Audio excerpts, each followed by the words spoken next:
بسم اللہ الرحمن الرحیم انما یرید اللہ لیذھب عنکم الرجس اہل البیت ویطہرکم تطہیرا آمنت باللہ صدق اللہ العظیم ببرکۃ ان اللہ ملائکتہ یصلون علی النبی یا ایھا الذین آمنوا صلوا علیہ وسلموا تسلیما اللہم صل علی سیدنا وحبیبنا نبینا وکریمنا ومولانا محمد وبارک وسلم صلاۃ وسلاما علیک یا سیدی یا حبیبی یا رسول اللہ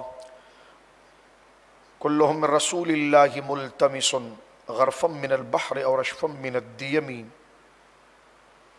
منزہ عن شریک فی محاسنہ فجوہر الحسن فیہ غیر منقسم ثم الرضا عن ابی بکر وعن عمر وعن علی وعن عثمان ذی الکرم مولا صلی وسلم دائما سرمدا علی حبیبک خیر الخلق کلہم۔ اللہ کی حمد و ثنا نبی محترم صلی اللہ علیہ وسلم کی بارگاہ مقدسہ میں انتہائی محبت و عقیدت کے ساتھ درود و سلام پیش کرنے کے بعد تمام تعریف اللہ وحدہ لا شریک کے لیے ہے۔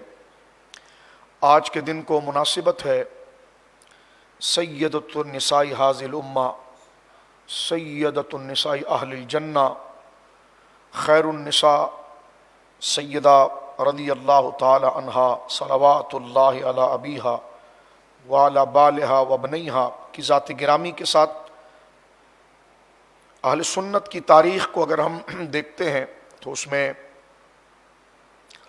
3 رمضان المبارک 11 ہجری میں حضرت خیر النساء فاطمۃ الزہرا رضی اللہ تعالیٰ عنہ کا یوم وصال ہے، یعنی عرس کا دن ہے۔ اہل بیت سے محبت، آپ اہل بیت کے میں شمار ہونے والوں میں سب سے اونچی ذات اور اونچی شخصیت ہیں، اور رسول اللہ صلی اللہ علیہ وسلم کے خاندان سے محبت یا اہل سنت کے نزدیک ایمان کے اصول اور ایمان کامل کے اجزاء میں سے ہے۔ اللہ رب العالمین نے اپنے دین کو اپنے محبوب کی زبان سے جو بیان فرمایا اس کو یوں سمجھ لیجئے کہ اس کے 2 حصے بنتے ہیں سمجھانے کے حوالے سے دین کامل کے، یعنی دین کی تو ایک ہی شکل ہے لیکن سمجھانے کے لیے اس کو 2 حصوں میں اگر بانٹا جائے، ایک ہے احکام و عبادات اور ایک ہے تعظیم و محبت کا حصہ۔ یعنی جیسے نماز ہے، روزہ ہے، زکوٰۃ ہے، حج ہے، والدین کے حقوق ہیں، یہ وہ احکام ہے، اور اس کے ساتھ ساتھ انبیاء ہیں، اہل بیت ہیں، صحابہ ہیں، صالحین ہیں، اللہ رب العالمین جل وعلا کی جو نشانیاں ہیں ان کی تعظیم۔ جب یہ دونوں چیزیں ملتی ہیں تو اس وقت دین کامل ہوتا ہے۔ یہ نہیں ہو سکتا کہ بندہ صرف نماز ہی کی پابندی پر لگا رہے، اچھی بات ہے، ضروری ہے، رمضان کے روزوں کی پابندی پر لگا رہے، اچھی بات ہے، عبادات کی طرف وہ لگا رہے، لیکن کچھ ایسی ہستیاں اور کچھ ایسی شخصیات جن کی محبت اور جن کی تعظیم اسی درجے کے اندر آتی ہے، اور اس کو اگر بندہ فراموش کر دے تو وہ عبادات اللہ کی بارگاہ میں مقبول نہیں ہوتی۔ مثلا اللہ نے جہاں نماز کی تعریف کی ہے، حکم دیا ہے، وہاں جنہوں نے اس عبادت پر عمل کیا ہے تو پھر ان نمازیوں کے بھی عمل کو اور ان کی تعظیم کو اللہ نے ذکر کیا۔ جیسے یوں سمجھ لیجئے کہ قرآن میں صرف نماز، روزہ، زکوٰۃ کا ہی ذکر نہیں بلکہ انبیاء، صحابہ، اہل بیت کا بھی ذکر ہے۔ لہٰذا بسا اوقات یوں دیکھا جاتا ہے کہ عبادات کی طرف توجہ زیادہ ہوتی ہیں اور ان شخصیات کی محبت کو غیر ضروری سمجھا جاتا ہے۔ یہ دین میں ناقص ہونے کی دلیل ہے۔ دین کامل جب ہوتا ہے، جو بار بار میں ریپیٹ کر رہا ہوں کہ عبادات کے ساتھ ساتھ ان شخصیات کے ساتھ تعلق، محبت کا رشتہ ہو۔ مثلا دیکھیں، جیسا میں نے عرض کیا کہ قرآن مجید میں جہاں نماز، روزہ، زکوٰۃ، حج کا ذکر ہے، وہیں پر ان برگزیدہ بندوں کا بھی ذکر ہے، تو عبادات کا بھی ذکر ہے اور ان بندوں کا بھی ذکر ہے۔ لہٰذا ان بندوں سے محبت اور ان کی تعظیم کو شخصیت پرستی نہیں کہا جائے گا۔ بعض دفعہ یوں کہہ دیا جاتا ہے کہ آپ تو شخصیت پرستی کی طرف آ گئے، آپ انہی کا ذکر کر سکتے ہیں، تو یہ بڑی پست سوچ ہے۔ بڑی گری ہوئی سوچ ہے. اس کو شخصیت پرستی نہیں کہتے. ہاں وہ تھے انسان ضرور, وہ بندے ضرور تھے, لیکن جب وہ اللہ کے محبوب ہو گئے تو ان سے محبت پھر کسی بندے سے محبت نہیں رہی, وہ خود اللہ سے محبت بن گئی. یہ اہل سنت کا منہج ہے, یہ اہل سنت کا راستہ ہے. اہل سنت دیگر کے مقابلے میں جو ممتاز ہیں, اس کی منفرد ہیں, اس کی وجہ یہ ہے ہمارے وہاں جہاں نماز کا اہتمام ہوگا وہیں ان شخصیات کی محبت کا بھی اہتمام ہوگا, اس لیے کہ اللہ رب العالمین جل وعلا نے عبادات کو مقبول کرنے کے لیے ان شخصیات کی محبت کو لازم کیا ہے. جسے قرآن میں آیا وَمَن يُعَظِّمْ شَعَائِرَ اللَّهِ فَإِنَّهَا مِن تَقْوَى الْقُلُوبِ. سورہ حج میں ارشاد ہوا ہے کہ وَمَن يُعَظِّمْ, اور وہ لوگ, وہ مرد اور عورت جو تعظیم کرتے ہیں شعائر اللہ, اللہ کی نشانیوں کی, سمبل و سائن کی, ان نشانیوں کی تعظیم کرتے ہیں, تو فَإِنَّهَا مِن تَقْوَى الْقُلُوبِ, تو انہی کے دلوں میں تقوی ہے. تو وہ نشانیاں کیا ہے؟ جہاں عبادات ہیں اس کے ساتھ ساتھ علماء نے اس بات کو باقاعدہ طور پر لکھا کہ ان میں صفا مروہ بھی آتا ہے. وہ تو قرآن کی آیت ہی سے ثابت ہے. اور صفا مروہ نماز کا نام تو نہیں ہے, نہ روزے کا نام ہے, نہ حج کا نام ہے, بلکہ دو پہاڑیوں کا نام ہے. اور جہاں سورہ حج میں اللہ نے یہ فرمایا وَمَن يُعَظِّمْ شَعَائِرَ اللَّهِ فَإِنَّهَا مِن تَقْوَى الْقُلُوبِ, کہ یہ اصول اللہ نے دیا ہے کہ تقوی کیسے ملے گا. فرمایا جو ہماری نشانیوں کی تعظیم کرے گا, جو ہماری طرف بلاتی ہیں, جن کے ذریعے ہم یاد آتے ہیں, کیونکہ نشانیاں جو ہوتی ہیں وہ ذات نہیں ہوتی, ذات کا نشان ہوتی ہے, سائن ہوتا ہے, سمبل ہوتا ہے, علامت ہوتی ہے. تو فرمایا کہ جس نے ہماری ان علامات اور ہماری اس نشانیوں کی تعظیم کی تو انہوں نے کسی پتھر کی تعظیم نہیں کی, انہوں نے ہماری ہی تعظیم کی ہے, کیونکہ ہم نے انہیں پسند کر لیا ہے نا. تو جب ہم نے انہیں پسند کر لیا ہے تو ان کا ادب پھر کسی بندے جسے کا ادب نہیں, کسی پتھر کا ادب نہیں, وہ ہمارا ادب ہے. جیسے حجر اسود ہے تو پتھر, لیکن آپ اس کو چومتے ہیں تو پتھر کا ادب نہیں, وہ اللہ ہی کا ادب ہے. تو صفا مروہ کے بارے میں دیکھیں یہی لفظ وہاں پر آیا ہے, یہ تو سورہ حج ہے. وَمَن يُعَظِّمْ شَعَائِرَ اللَّهِ, جو تعظیم کرتا ہے اللہ کی شعائر کی. شعائر جمع ہے, اور عربی زبان میں جمع کا اطلاق 3 سے شروع ہوتا ہے. ایک کو عربی میں کہتے ہیں واحد, 2 ہوتے ہیں تو اس کو کہتے ہیں تثنیہ, اور 3 سے جمع شروع ہو جاتی ہے.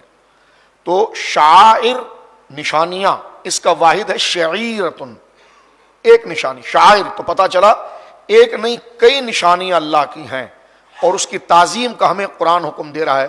اب ٹٹول کے اگر آپ دیکھیں تو یہ بات سامنے آتی ہے کہ دوسرے پارے کے اندر ہی ہمیں ملتا ان الصفا والمروہ من شعائر اللہ, وہی لفظ وہاں مل جاتا ہے کہ صفا کی پہاڑی اور مروہ کی پہاڑی جو ہے وہ اللہ کی نشانی ہے. لیکن اگر آپ وہاں پر جا کر دیکھیں تو ہمالیہ کی طرح اس کی اونچائی نہیں ہے کہ جس کو دیکھ کر آپ کا دل ڈر جائے, ہیبت کھا جائے, جیسا K2 کی پہاڑی ہے یا ہمالیہ ہے. ایورسٹ جو پہاڑی ہے لمبی, اس کو بندہ دیکھتا ہے تو حیران ہوتا ہے, اور اللہ کی قدرت کا وہ شاہکار ہے, بندے کے دل پہ ایک ہیبت طاری ہوتی ہے کہ اتنا بھاری بھرکم پہاڑ, اتنا اونچا کہ اس کو سر کرنا, اس تک پہنچنے کے لیے کئی انسان مر جاتے ہیں. لیکن صفا مروہ کو اللہ نے K2 یا ایورسٹ کو اپنی نشانی نہیں کہا اس آیت میں, بلکہ صفا اور مروہ کو نشانی کہا. آپ صفا مروہ کے لیے جاتے ہیں تو آپ کو وہاں پر کوئی سیڑھیوں پر نہیں چڑھنا پڑتا, بلکہ چھوٹی سے ٹیلے ہیں, ایک ہل نما ہے, ٹیلے ہیں. اب بندہ حیران ہوتا ہے کہ نشانی اگر اللہ نے کہنی تھی تو K2 کے پہاڑ کو کہتا, کہ جس کو دیکھ کر بندے پر ایک ہیبت طاری ہو جاتی ہے. اگر اللہ رب العالمین نے نشانیاں کہنی تھی اس آیت کے اندر تو پھر ہمالیہ کو کہتا کہ اس کو دیکھ کر بندے کے پر ایک ہیبت طاری ہوتی. یہ چھوٹے چھوٹے ٹیلوں کو اللہ نے کیوں نشانی کہا؟ تو اس کا سمپل کانسیپٹ پیچھے ہے کہ اس کی نسبت حضرت سیدہ ہاجرہ کے ساتھ. سیدہ ہاجرہ رضی اللہ تعالیٰ عنہا و سلام اللہ علیہا اس سے گزری تھی اللہ کی محبت میں اور اطاعت اور فرمان برداری میں, تو اللہ رب العالمین جل وعلا نے اسے اپنی نشانی قرار دے دیا. تو جب وہ پہاڑی ان کی نسبت سے نشانی پاتی ہے تو اللہ کی نشانیوں میں تو سب سے بڑی نشانی حضور کی ذات ہے.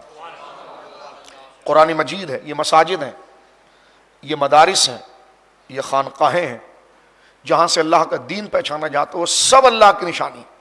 جیسے آپ مزارات پر حاضر ہوتے ہیں تو جوتے باہر اتارتے ہیں, مسجدوں میں آتے ہیں آپ جوتے باہر اتارتے ہیں. وہ کسی فلور کی تعظیم نہیں کرتے, آپ اللہ کی تعظیم میں آتے ہیں, کیونکہ یہ گھر اللہ کا ہے اور اللہ سے پہچانا جا رہا ہے. تو اللہ رب العالمین مختصر یہ ہے کہ کچھ اللہ نے, اب کوئی یہ نہ کہے کہ یار غیر مسلم بھی جناب ایک عمارت کی تعظیم کرتا ہے, تم بھی عمارت کی تعظیم کرتے ہو, وہ بھی جناب ایک پتھر کی تعظیم کرتا ہے, تم بھی ایک پتھر کی تعظیم کرتے ہو. تو یہ بالکل جہالت ہے. جو لوگ بزرگوں کی تعظیم اور ان کے آراس اور ایام کو اس سے سملر کرتے ہیں وہ جہالت کی بات کرتے ہیں کہ جناب آپ بھی جناب یہ کیا شخصیت کو لے کر بیٹھے ہو, کیا ان پتھروں کو آپ تعظیم کر رہے ہو, یہ تو غیر مسلم بھی یہی کر رہا ہوتا ہے. تو میں نے کہا وہ بھی تو گنگا کے پانی کی تعظیم کر رہا ہوتا ہے, تو زمزم کی کر رہا ہوتا ہے. تو لہٰذا چیزوں کی سملر ہونے کو نہیں دیکھا جاتا, یہ دیکھا جاتا ہے کہ اللہ رب العالمین جل وعلا نے کس چیز کو قبولیت کا درجہ عطا فرمایا ہے. اور اللہ جب کسی کو قبولیت کا درجہ عطا فرمائے, وہ ایک پتھر ہی کیوں نہ ہو جیسے مقام ابراہیم, اس کی بھی تعظیم بندے کے اوپر فرض ہو جاتی ہے. پھر اس پتھر کو نہیں دیکھا جاتا ہے, اس چیز کو نہیں دیکھا جاتا ہے, اللہ رب العالمین جل وعلا کی رحمت کا جو کنیکشن اس کے ساتھ ہے وہ دیکھا جاتا ہے. تو اس میں کوئی دو رائے نہیں ہے کہ سیدہ زہرا پاک, پنجتن پاک, اہل بیت, صحابہ, یہ اللہ رب العالمین جل وعلا کی نشانیوں میں سے ہے. اصل نشانی جناب رسول اللہ صلی اللہ علیہ وسلم کی نسبت سے, کیونکہ جب اہل بیت کا ذکر کرتے ہیں تو ہمارا ذکر, ہم اہل بیت کا ذکر کرتے ہیں تو ہمارا ذہن محض خاندان تک, چند لوگوں تک نہیں رکتا, بلکہ ان کی شخصیت ایک آئینہ ذریعہ بن جاتی ہے اللہ کو یاد دلانے کی. تو ہر وہ چیز جو اللہ کو یاد دلانے کا ذریعہ بن جائے وہ نشانی ہے, اور نشانی کہتے ہی اس کو ہے جس کے ذریعے اصل پتہ چل جائے. تو جب ان کو دیکھ کر اللہ پتہ چل جائے تو وہ نشانیاں ہوتی ہیں. تو اسی طرح جن کا ہم ذکر کر رہے ہیں, سیدہ زہرا پاک ہوں یا حضرت علی شیر خدا ہوں یا حسنین کریمین ہوں, بغیر کسی چون چرا کے اگر رتی برابر بھی انسان کے اندر انصاف اور ایمان اور قرآن کی سمجھ ہو تو یہ شخصیات دکھنے میں تو بندے ہیں لیکن اصل میں یہ اللہ کی نشانیاں ہیں. اگر یہ اللہ کی نشانی نہیں ہوتی تو اللہ کے گھر میں ان کا ذکر ہوتا, قرآن میں ان کا ذکر موجود ہوتا.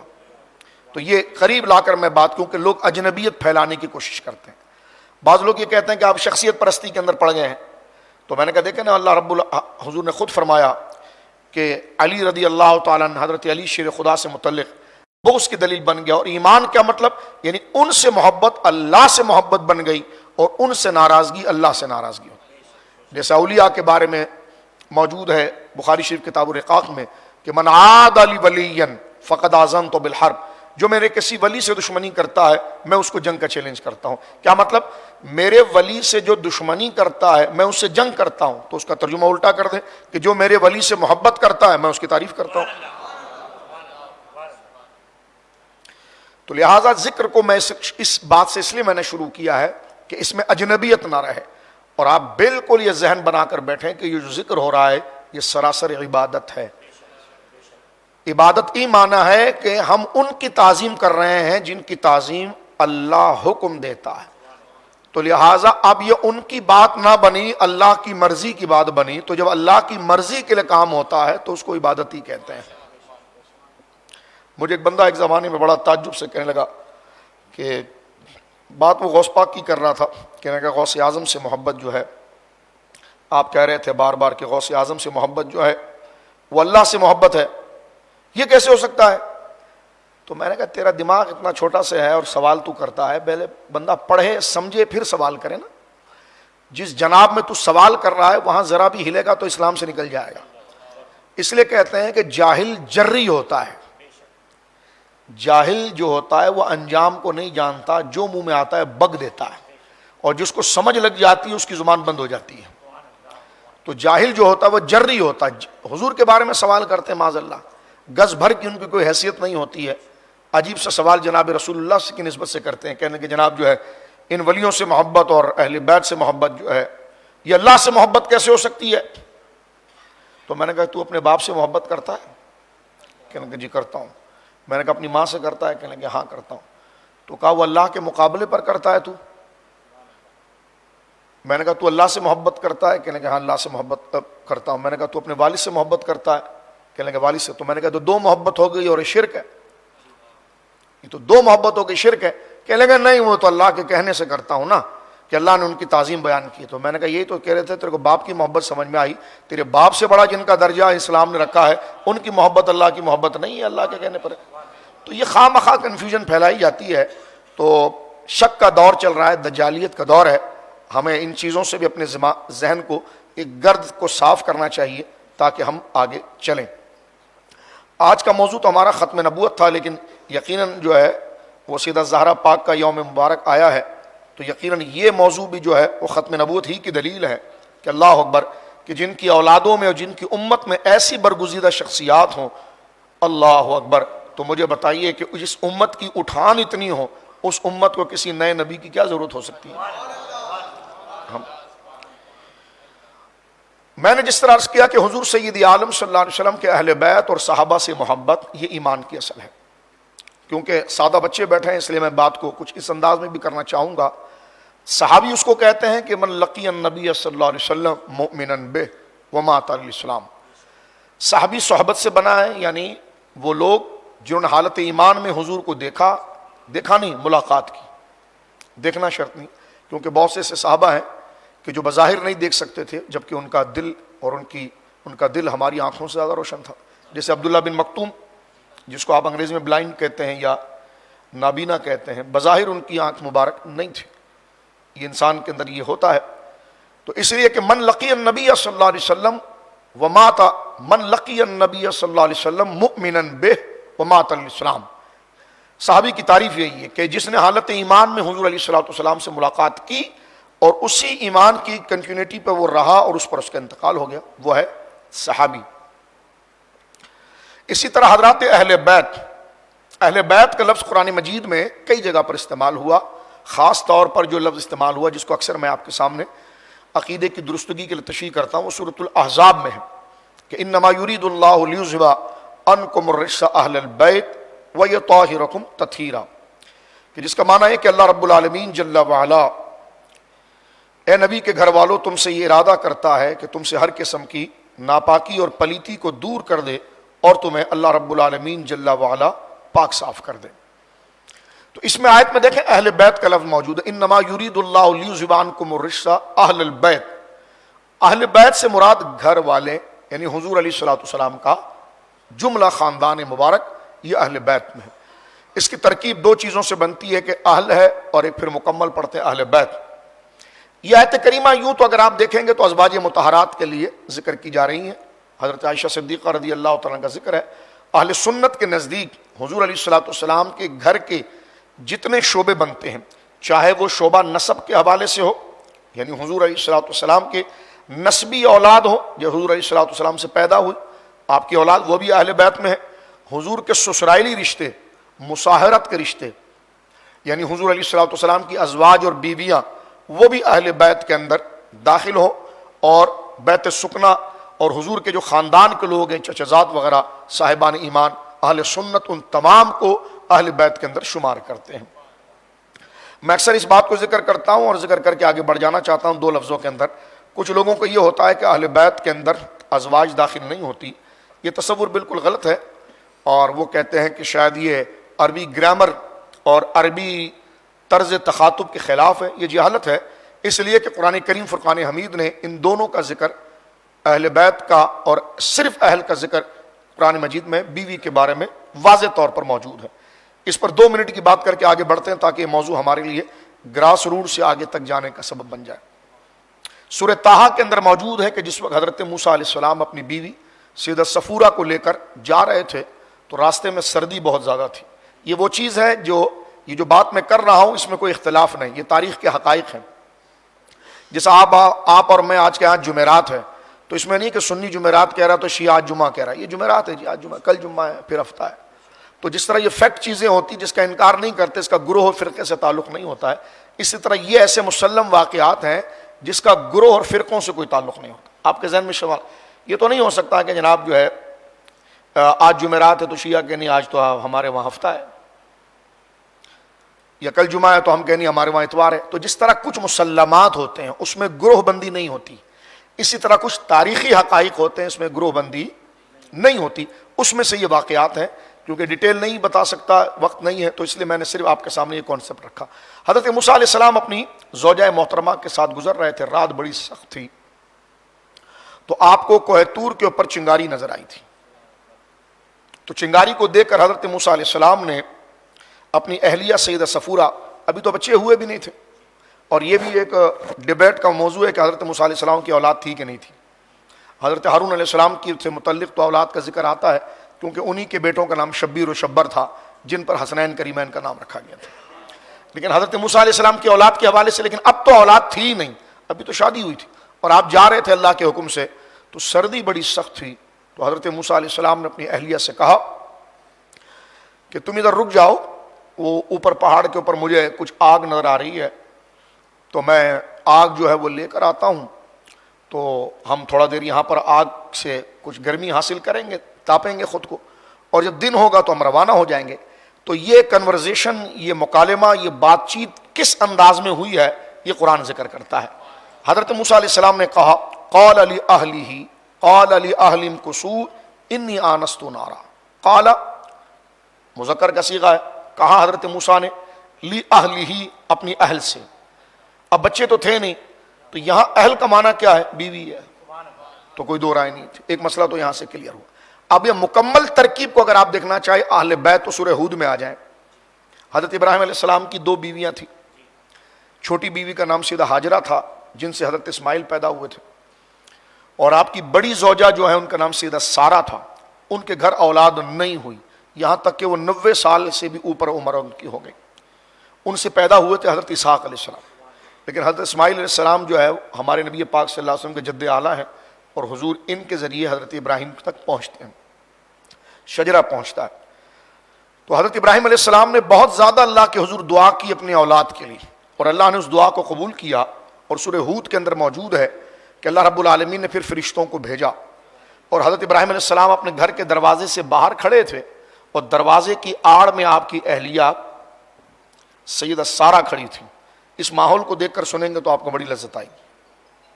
سامنے فرشتے آئے، اور فرشتوں نے آ کر حضرت ابراہیم علیہ السلام سے کہا کہ اللہ نے آپ کی دعا کو سن لیا ہے، قبول کر لیا ہے، اور اللہ صرف آپ کو بیٹے کی بشارت نہیں دیتا ہے، اللہ آپ کو اس بات کی بات کر رہا ہے، کیونکہ آپ نے بیٹا اس لیے مانگا ہے کہ نسل آگے چلے، تو اللہ آگے تک نسل کا ذکر کر رہا ہے کہ اللہ آپ کو بیٹا اسحاق بھی دے گا، اور اسحاق سے یعقوب بھی دے گا۔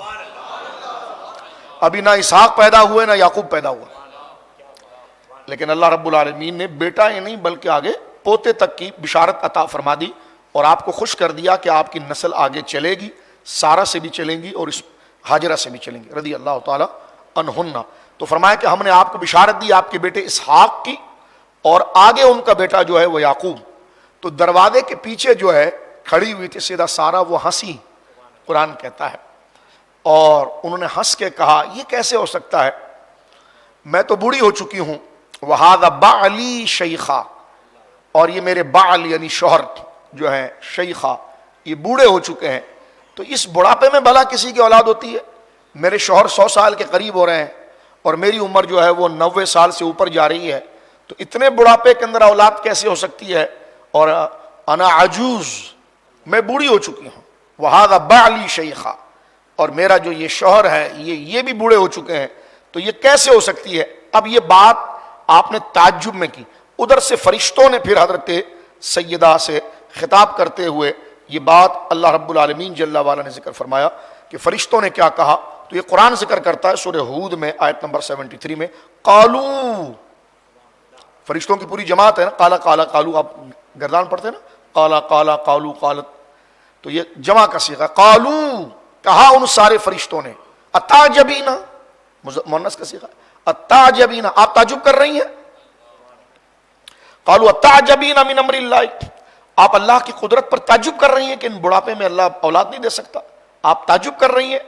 فرما رحمت اللہ وبرکاتہ علیکم اہل البیت، یہ لفظ دیکھا کہ آپ تعجب کر رہی ہیں اللہ کے اس قدرت پر، اللہ کی رحمت ہو، برکت ہو آپ پر، اہل بیت، علیکم، کم مذکر بھی استعمال ہوا، لوگوں کو بڑی پریشانی ہوتی ہے کہ کم تو مذکر ہے تو عورت پر کیسے بولا جا سکتا ہے، تو میں نے کہا تو قرآن سے پوچھ لو نا، تو سارہ سیدہ سارہ سے بات کر رہا ہے قرآن، اور علی کی نہیں کہہ رہا، یہ علی جمع بھی کہنا تو علی کننا نہیں کہہ رہا ہے، بلکہ علی کم، کا کما کم یہ تو مذکر کے لیے، کی کما کننا یہ مؤنث کے لیے ہے. تو قرآن یہ نہیں کہہ رہا کہ علی کننا، بلکہ فرما علی کم اہل البیت. تو پتہ چلا یہ فصاحت کا طریقہ ہے، اور یہ لفظ جو ہے ازواج پر بولے جاتے ہیں تو یہی لفظ آگے جا کر استعمال ہوا، انما یرید اللہ لیذھب عنکم الرجس اہل البیت.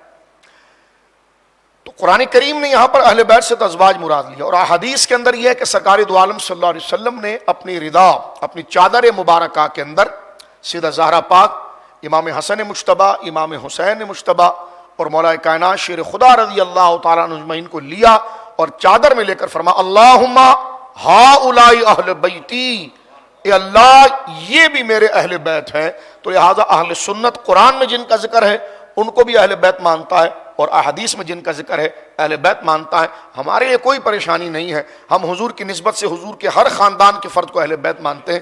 پریشانی ان کے لیے جو حضور کے ازواج یا بعض رشتہ داروں کو باہر کرنے کی کوشش کرتے ہیں، جبکہ عجیب بات ہے حضرت ختیجہ کو تو اہل بیت میں مان لیتے ہیں، حضرت عائشہ کو اہل بیت میں سے نہیں مانتے، اس لیے کہ ان کی اپنی دال وہاں نہیں گل رہی ہوتی ہے. پھر اس میں ایک لمبی ایک سٹوری بنا کر ادھر ادھر سے round about M1 M2 M9 سے گھوم کر پھر آتے ہیں. ہم نے کہا یہ ڈرامہ بازیاں، غائب نے یہ روایت دیا تھا اس کہنے کا، تو ہمارے پاس وہ بنڈل بازی بکواسوں کا کوئی جواب نہیں. تو یہاں تک میں نے صرف کہا کہ اہل بیت یہ جملہ ہے. اب آگے بڑھ جاتے ہیں تیسری مرحلے میں. دیکھیں سنی رہنا بہت مشکل ہے، یہ بات ذرا نئے ترنگ کے ساتھ سنیں. اہل سنت رہنا بہت مشکل ہے، کیونکہ اہل سنت بیلنس ہوتے ہیں، اور بیلنس رہنا مشکل ہے. ادھر ادھر جھکاؤ آ ہی جاتا ہے. تو ادھر ادھر جھکاؤ آنا یہ گویا کہ بڑی آسانی ہو جاتی ہے، اور اپنے آپ کو ہمیشہ پریپیئر کر کے بالکل بیلنس رکھنا یہ بہت بڑی آزمائش ہوتی ہے. اس لیے اہل سنت رہنا بہت مشکل ہے، کیونکہ اہل سنت وہ ہے کہ جو ان بزرگوں کے لیے اور جملہ عقائد کے لیے بالکل بیلنس ہوتے ہیں. اور اس کا ایک آسان حل میں ضمانت طالب علمی سے بڑا فکر مند تھا کہ صحابہ اور اہل بیت، بندہ جب صحابہ اکرام کو پڑھتا ہے تو ان کی شان و عظمت کو اتنی بلندی دیکھتا ہے، اہل بیت کو دیکھتا ہے تو ان کی شان و عظمت کی اتنی بلندی دیکھتا ہے، تو بندے کا دل انسان ہے ایک طرف جھکنے لگ جاتا ہے. تو اپنے آپ کو بیلنس کیسا رکھے. میں پھر یوں کرتا تھا کہ صحابہ کو پڑھا تو گھر جا کے اہل بیت کو پڑھا، اہل بیت کو کہا تو بس اس طرح. لیکن اعلیٰ حضرت کا ایک ایسا کامل نسخہ مل گیا کہ جس کے بعد دل مطمئن ہو جاتا ہے. اعلیٰ حضرت یقیناً اس فیلڈ کے ایک معتبر عالم ہیں اور قال و حال کے عالم ہیں، سچے عاشق رسول ہیں. تو انہوں نے اپنا ایک تجربہ شیئر کیا ہے، اور وہ تجربہ جو ہے بالکل قرآن و سنت کے مطابق ہے. آپ نے علم عقیدے کی کتاب المعتقد المستند کے اندر ایک لائن میں ایک اصول لکھا ہے جس کو میں بار بار ہر تقریر میں آپ کے سامنے ریپیٹ کرتا ہوں تاکہ وہ اصول آپ کو یاد ہونا چاہیے. آپ ارشاد فرماتے لیس حب الصحابۃ لذواتہم ولیس حب اہل بیتہ لانفسہم بل حبہم جمیعا بوصلۃ رسول اللہ صلی اللہ علیہ وسلم. فرماتے ہیں کہ صحابہ کو ان کی نظر سے نہ دیکھو کہ یہ کون ہے، نہ اہل بیت کو ان کی نظر سے دیکھو، بلکہ ان دونوں کو حضور کی نظر سے دیکھو. فرمایا صحابہ سے لیس حب الصحابۃ لذواتہم، صحابہ سے محبت ان کی ذات کی وجہ سے نہیں، ہمیں حضور علیہ الصلوۃ والسلام کی ہر نسبت کی تعظیم فرض ہے. آقا کریم کا تو وہ مقام ہے کہ حضور سید عالم کے قدموں کے نیچے جو خاک آ جاتی ہے اللہ رب العالمین جل وعلا اس خاک کو بھی مبارک قرار دیتا ہے. حالانکہ وہ خاک جو ہے نا وہ غیر ہے، خاک جو کیا ہے بولیے غیر ہے اس کا، یعنی وہ خاک تو خاک ہے، لیکن جب جناب سید عالم علیہ الصلوۃ والسلام کے قدموں کے نیچے آ گئی تو اللہ رب العالمین جل وعلا نے اس خاک کو برگزیدہ بنا دیا اور فرمایا لا اقسم بہذا البلد، حبیب ہمیں مکہ شہر کی قسم ہے. اور جواب قسم کیا ہے، کیوں قسم ہے؟ تو فرمایا وَأَنْتَ حِلٌّ بِهَذَا الْبَلَدِ، اس لیے قسم ہے کہ آپ اس شہر میں رہتے ہیں. وَأَنْتَ حِلٌّ بِهَذَا الْبَلَدِ، آپ اس شہر میں جو ہے وہ رہتے ہیں، آپ کا قدم یہاں پڑتا ہے.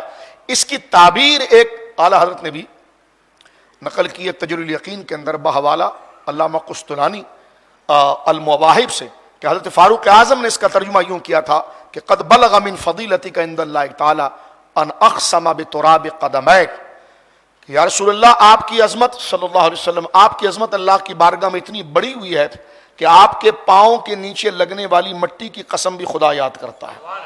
تو یہ ہمارے نبی مکرم صلی اللہ علیہ وسلم کو اللہ نے یہ عزت و توقیر دی ہے، اور اس قدر اللہ رب العالمین نے اس قدر سے میں ظاہری لفظ استعمال کر رہا ہوں کیونکہ اللہ کے لیے کمیت کا لفظ نہیں ہوتا، یہ آپ کو سمجھانے کے لیے کہ اس قدر محبت کی ہے کہ حضور کا پاؤں مبارک بھی اگر خاک پر آ جائے تو وہ خاک کی قسم اللہ اٹھاتا ہے، تو جو حضور کے جسم کا ٹکڑا ہو تو اس کی قدر اللہ کی بارگاہ میں کتنی ہے۔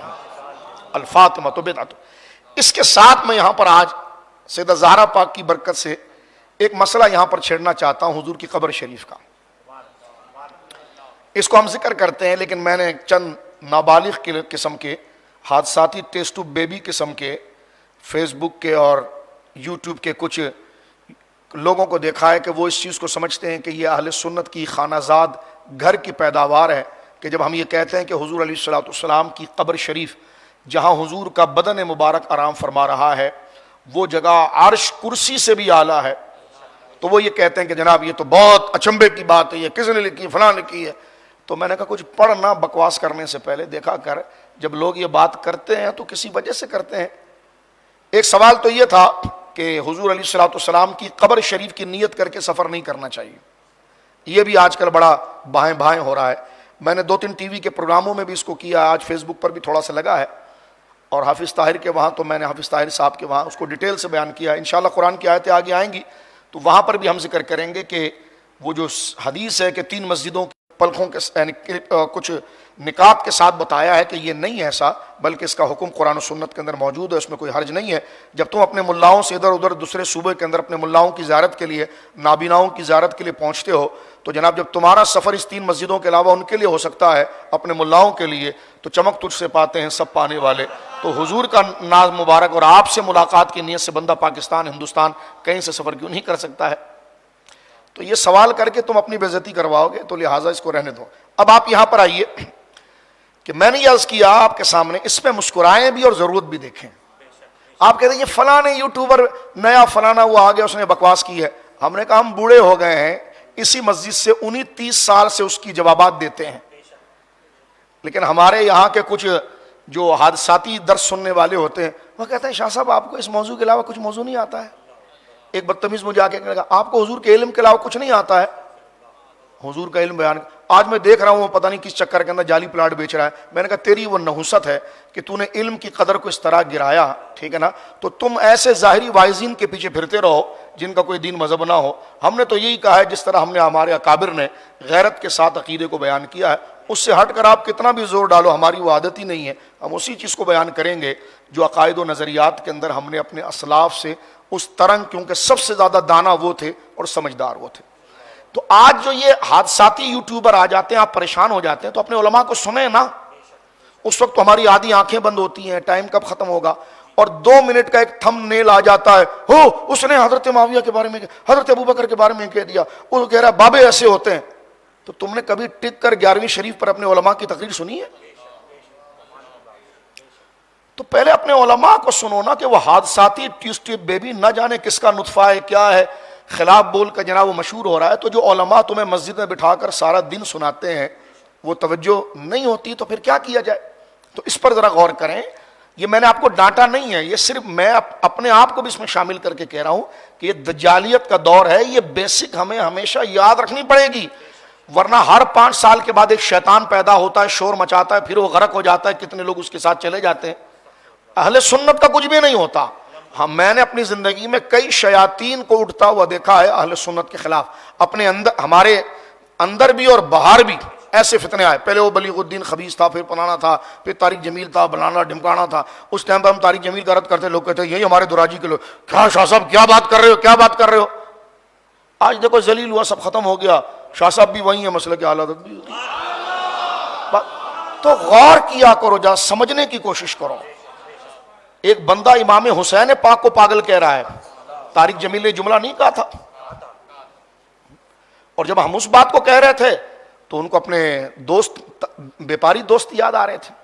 آج ایک وہ ملعون پھر رہا ہے، ٹی وی کے اوپر پھر رہا ہوتا ہے، فیس بک کے اوپر وہ عورتوں کی باتیں کر رہا ہوتا ہے، تو بندہ اس کے پیچھے لذت لینے کے لیے، تو ہم نے کہا بس ٹھیک ہے، آپ کا معیار ہے، یعنی کیا کرائٹیریا، جھوٹ تم بولتے ہو، بکواس تم کرتے ہو، تمہارا مبلغ علم کچھ نہیں ہے، تمہاری شکل علماء جیسی نہیں ہے، تمہارا استدلال علماء جیسا نہیں ہے، گندی باتیں کرتے ہو، عورتوں کی باتیں کرتے ہو، الٹی سیدھی باتیں کرتے ہو، رات کو بچوں کو کرکٹ کھیلنے کی تم یعنی اپنی جماعت میں لے جانے کے لیے نوجوانوں کو جو دلچسپی اس طرف جا کر گھیرتے ہو، ہمیں اس قسم کی بات نہیں آتی، اس لیے کہ تبلیغ کرنا ضروری ہے، لیکن فساد یا گناہ کا کام کر کے ہمیں تبلیغ نہیں کرنی ہے، اس لیے کہ ہم اپنی طرف نہیں جمع کر رہے ہیں، ہم اللہ کی طرف جمع کر رہے ہیں۔ تو جب اللہ کی طرف جمع کر رہے ہیں تو سیدھا سیدھا مسئلہ بیان کر دیا جائے، کیونکہ انبیاء کا بھی کام نہیں ہے کہ دل میں ہدایت اتاریں، انبیاء کا بھی کام یہ ہوتا ہے ارات الطریق، وہ ایک راستہ دکھا دیں۔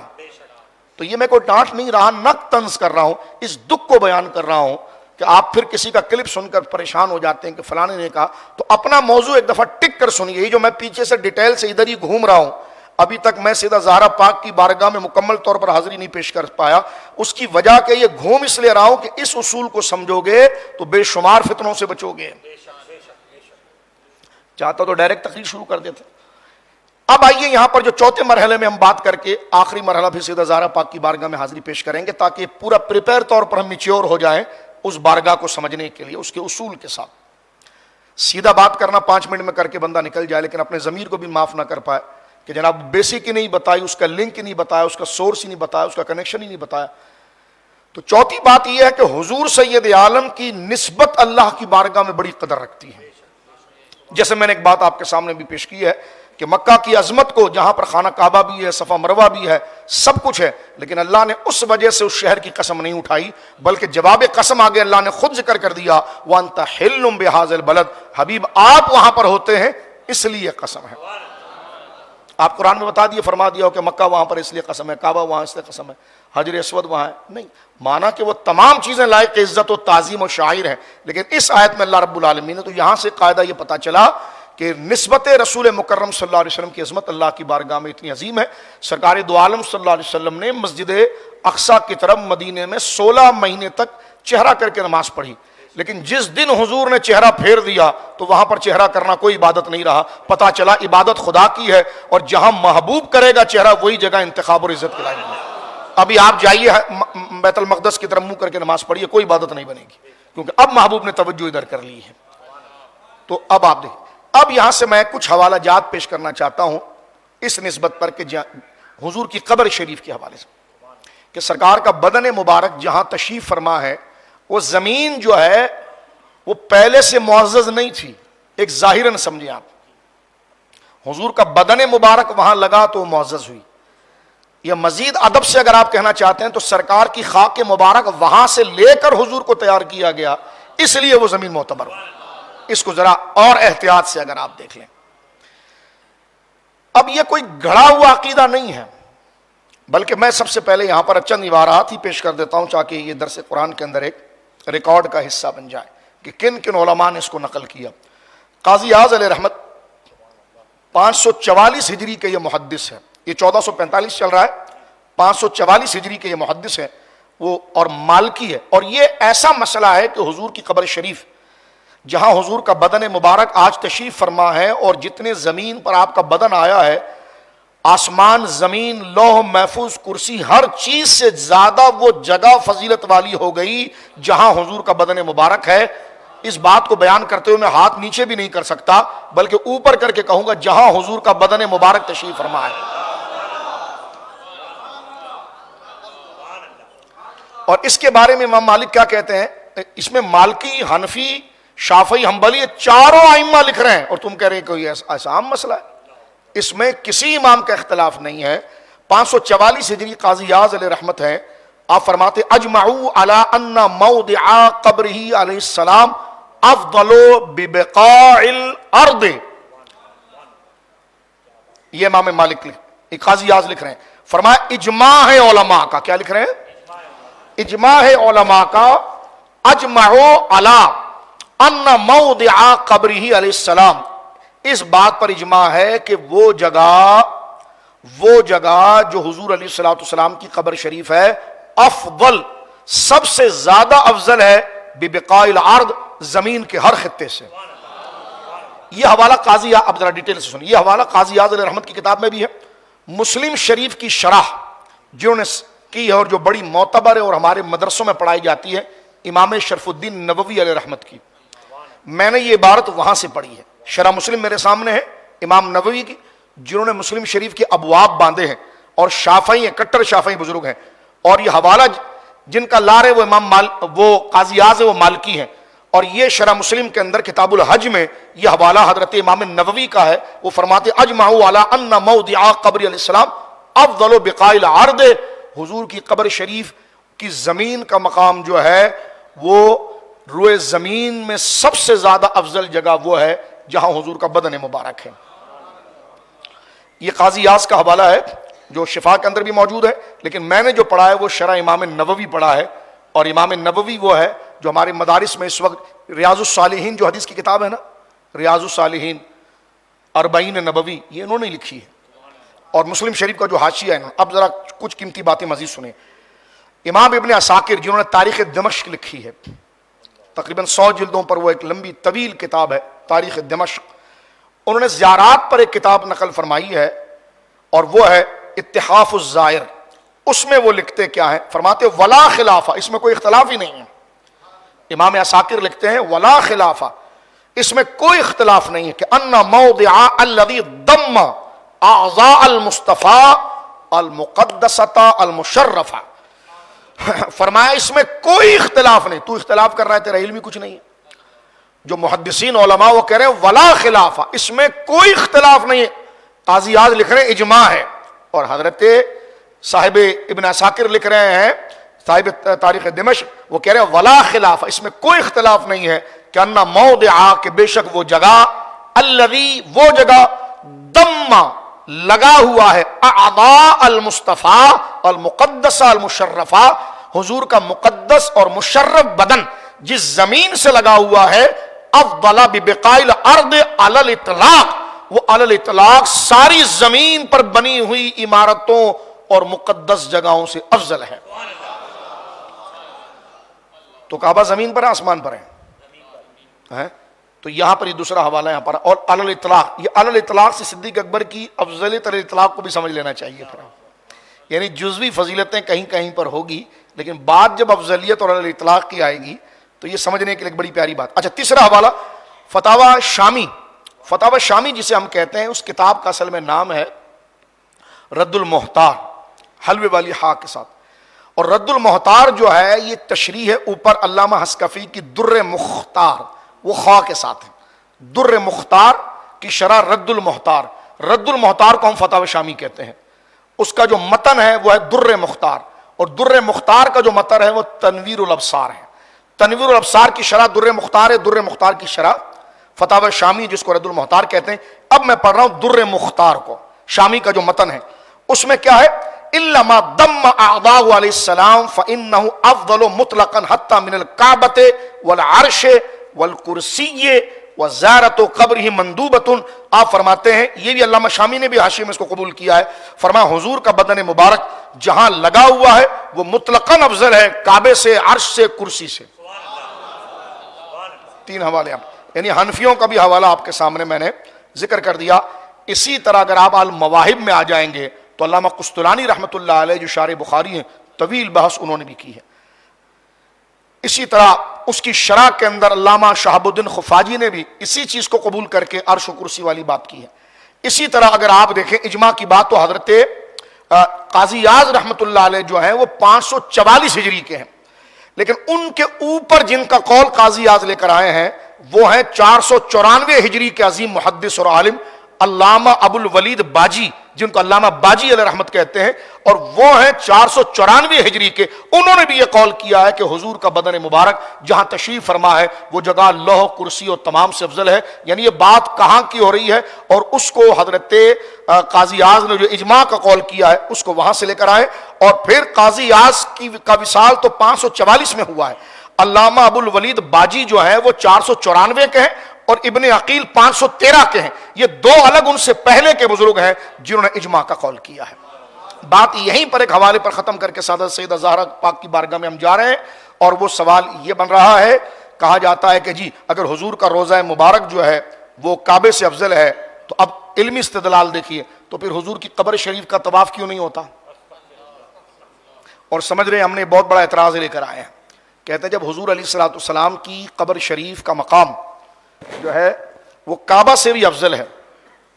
تو پھر حضور کی مزار شریف کا طواف کیوں نہیں ہوتا؟ ہم نے کہا وقت ختم ہے، اس پر بہت زبردست قسم کے ہم تمہاری پٹائی کر سکتے ہیں، لیکن ایک جواب دے کر آگے بڑھ جاتے ہیں. جامع ترمذی کی حدیث ہے، سیاح کے علاوہ درجنوں کا حدیث ہے. سرکار دو عالم صلی اللہ علیہ وسلم نے کعبۃ اللہ کو دیکھ کر فرمایا کہ کعبہ تیری خوشبو مبارک ہے، برکت والی ہے، لیکن تجھ سے افضل مقام مومن کا ہے.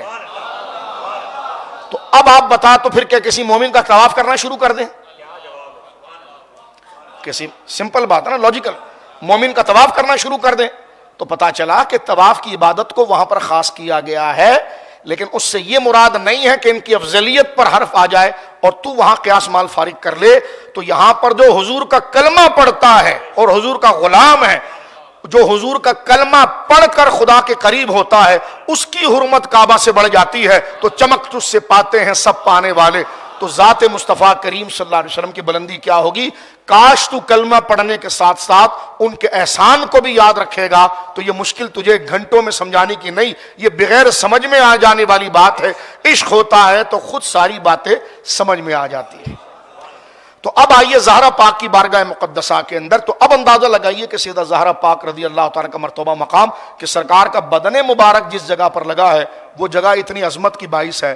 تو جو سرکار کے بدن مبارک کا ٹکڑا ہے، اور حضور فرماتے ہیں الفاطمہ تو بدعۃ منی، فاطمہ میری جان ہے، اور یعنی مدغۃ منی، مدغہ ماں کے پیٹ کے اندر رحم کے اس مرحلے کو کہتے ہیں. ماں کے پیٹ میں، ہم سب ماں سے پیدا ہیں، جن کی حیات ہے اللہ ان کو زندگی دے، جن کی وفات پا گئی اللہ رب العالمین انہیں غریق رحمت فرمائے. سیدہ زہرا پاک کا مقام آپ دیکھیے، ماں کے پیٹ میں جب بچہ پیدا آتا ہے تو نسب ثابت ہوتا ہے 6 مہینے میں. 6 مہینے سے کم کا اگر حمل ہوگا تو وہ بچہ ثابت تو نسب نہیں ہے. 6 مہینے کے بعد جب پیدا ہو، 7ویں مہینے میں ہو جائے، 6ٹھے مہینے کے فوراً بعد ہو جائے، 2 سال تک چلا جائے تو وہ نسب ثابت ہے.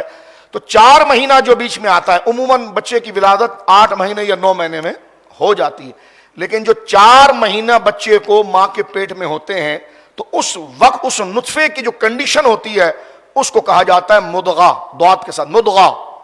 اور وہ کنڈیشن ہوتی ہے، بخاری کتاب الجنائز کے اندر موجود ہے کہ اللہ کے فرشتے اللہ کے اذن سے تشریف لاتے ہیں اور ماں کے پیٹ میں اس نطفے کے اندر، وہ جو نطفہ اس وقت مدغہ کی شکل استعمال کر جاتا ہے، علقہ سے مدغہ بن جاتا ہے. تو جب اس کے اندر روح کو قبول کرنے کی صلاحیت ہوتی ہے، اس اسٹیٹس، اس درجے کا نام مدغہ ہوتا ہے. اس وقت وہ روح کو قبول کر کے اس میں جان آتی ہے اور پھر لکھ دیا جاتا ہے یہ شقی ہے، یہ بدبخت ہے، یہ کب پیدا ہوگا، کب مرے گا. اور میں نے کہا مولوی صاحب علوم خمسہ کا تم ڈنڈا اٹھا کر ہمارے سر پر بھاگ رہے تھے کہ حضور کو اس کا علم نہیں ہے. سرکار کے غلاموں میں جو فرشتے ہیں نا، اللہ ان کو بتا کر بھیجتا ہے اور وہ ماں کے پیٹ میں آ کر لکھ دیتے ہیں کہ یہ کب مرے گا، کب پیدا ہوگا، کتنا کھائے گا، کیا کرے گا، وہ سب لکھ دیتے ہیں. بخاری شریف میں موجود ہے. اور اس میں تو کوئی رائے نہیں کہ فرشتے سرکار کے خادمین میں سے نا کون ہے. حضور سید عالم علیہ الصلوۃ والسلام تو افضل الخلق. اور مزید اگر ڈیٹیل میں جائیں گے تو حضور کی امت کے اولیاء بھی ان سے افضل ہیں، کیونکہ وہ رسول فرشتے نہیں ہیں. تو جو رسول شراقائد جہاں ختم ہو رہی ہے، آپ نے نہیں دیکھا شراقائد علامہ تفسیرانی جہاں ختم کرتے ہیں تو آخری بحث معتزلہ کے ساتھ تفضیل ملائکہ کے مسئلے پر ہے کہ انسانوں میں بھی رسول ہیں، فرشتوں میں بھی رسول ہیں.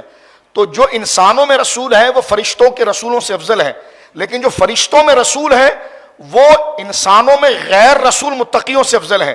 لیکن جو انسانوں میں متقی مسلمان ہیں وہ عام فرشتوں سے افضل ہے. تو اس نمبرنگ کو اگر آپ اور اس کو دیکھیں گے تو یہ اجلہ اولیاء صالحین جو ہیں یہ ان فرشتوں جیسے جبریل امین افضل ہیں، حضرت میکائیل افضل ہیں، حضرت اسرائیل افضل ہیں، حضرت اسرافیل افضل ہیں. کس سے افضل ہیں؟ تمام صحابہ سے افضل ہیں، اہل بیت سے افضل ہیں، کیونکہ وہ رسول ہیں. لیکن ان کے علاوہ جو فرشتوں کی کیٹیگری ہے ان تمام میں یہ افضل ہیں. اور یہ اہل سنت کا معتزلہ کے مقابلے میں وہ مسلک ہے، اس کا انکار کرنے والا سنی رہتا ہی نہیں ہے. تو آپ اندازہ لگائیے پیٹ کے اندر حضرت اسرائیل نہیں آ رہے، حضرت اسرافیل میکائیل، حضرت اسرافیل اسرائیل نہیں آ رہے، جبرائیل نہیں آ رہے. بلکہ ان کے نیچے کے درجے کے فرشتے آ رہے ہیں اور ان کو اللہ رب العالمین جل وعلا اس بات کی اطلاع دے دیتا ہے کہ یہ بندہ، اس کا نام یہ ہوگا، یہ اتنی عمر پائے گا، یہ فلاں وقت مر جائے گا، اتنا رزق آئے گا، یہ بدبخت ہوگا کہ معاذ اللہ نیک بخت ہوگا کہ بدبخت ہوگا، وہ سب لکھ دیا جاتا ہے۔ خیر یہ تو میں نے ایک الگ سے بات بتائی حدیث کی، لیکن وہ وقت جس میں روح اندر داخل ہوتی ہے اس درجے کو مدغہ کہا جاتا ہے، تو سرکار دو عالم نے اپنے کسی بدن سے نسبت نہیں دی ہے، بلکہ شاہ فرمائے فاطمہ تو مدغۃ منی، فاطمہ میری جان کا وہ حصہ ہے جس میں روح بدن کے اندر آتی ہے۔ یعنی یہ ہے، اس کو یوں سمجھ لیجئے کہ فرق نبوت کا ہے اور کمالات خاصہ کا ہے، اس کے علاوہ طبیعت میں ایسی ہم آہنگی ہے کہ فاطمہ میری جگر کا ٹکڑا ہے۔ یہ بزرگی اللہ اکبر ہے، ساری امت کو اس بزرگی کا اعتراف ہے، اور اس فضیلت کے اندر حضرت زہرا پاک اپنی جزوی فضیلت میں بہت بڑا مقام اور امت کے اندر ایک انفرادیت اور مقبولیت رکھتی ہے۔ میری ماں سیدہ عائشہ صدیقہ رضی اللہ تعالیٰ عنہ، میں نے اس سے پہلے بھی دربار شریف میں عرض کیا، سرکار دو عالم کی 4 بیٹیاں ہیں، آگے انشاءاللہ کچھ دن آئیں گے تو ہم اس پر بنات اربع کا پروگرام بھی کرتے رہتے ہیں۔ حضور کی ساری اولادوں میں سب سے افضل حضرت زہرا پاک ہیں، بہنوں میں سب سے چھوٹی ہیں لیکن رتبے اور فضیلت میں سب سے اعلیٰ ہیں۔ اسی لیے مولا مرتضیٰ رضی اللہ تعالیٰ عنہ کے 9 کے قریب نکاح ہیں اور 14 کے قریب آپ کے بچے ہیں۔ سیدہ زہرا پاک سے آپ کے تقریباً 5 یا 6 بچے ہیں۔ سیدہ زہرا پاک سے آپ کی اولادوں کی تعداد اکثر قول کے مطابق 5 ہے، 3 بیٹے 2 بیٹیاں، حضرت امام حسن، حضرت امام حسین، حضرت محسن، حضرت زینب اور حضرت ام کلثوم۔ یہ 5 کا قول جو ہے یہ مسلم ہے، 6 کا قول بھی آتا ہے، ایک اور بچی کا بھی ذکر آتا ہے، ہم اس روایت کے خلاف نہیں ہے، کوئی الگ سے تحقیق لے کر آئے کہ نہیں یہ بھی لکھا ہو کتاب میں نے، ٹھیک ہے قبول کرتے ہیں اس کو بھی، لیکن زیادہ اکثر قول جو ہے وہ 5 کا ہے۔ تو لیکن آپ دیکھیے حضرت عباس جو کربلا کے اندر تھے وہ بھی حضرت مولا علی کے بیٹے ہیں، محمد بن حنفیہ بھی مولا علی کے بیٹے ہیں، اور اسی طرح ابو بکر بن علی، عمر بن علی، عثمان بن علی، یہ سارے کربلا کے اندر شہید ہوئے مولا علی کے بیٹے ہیں۔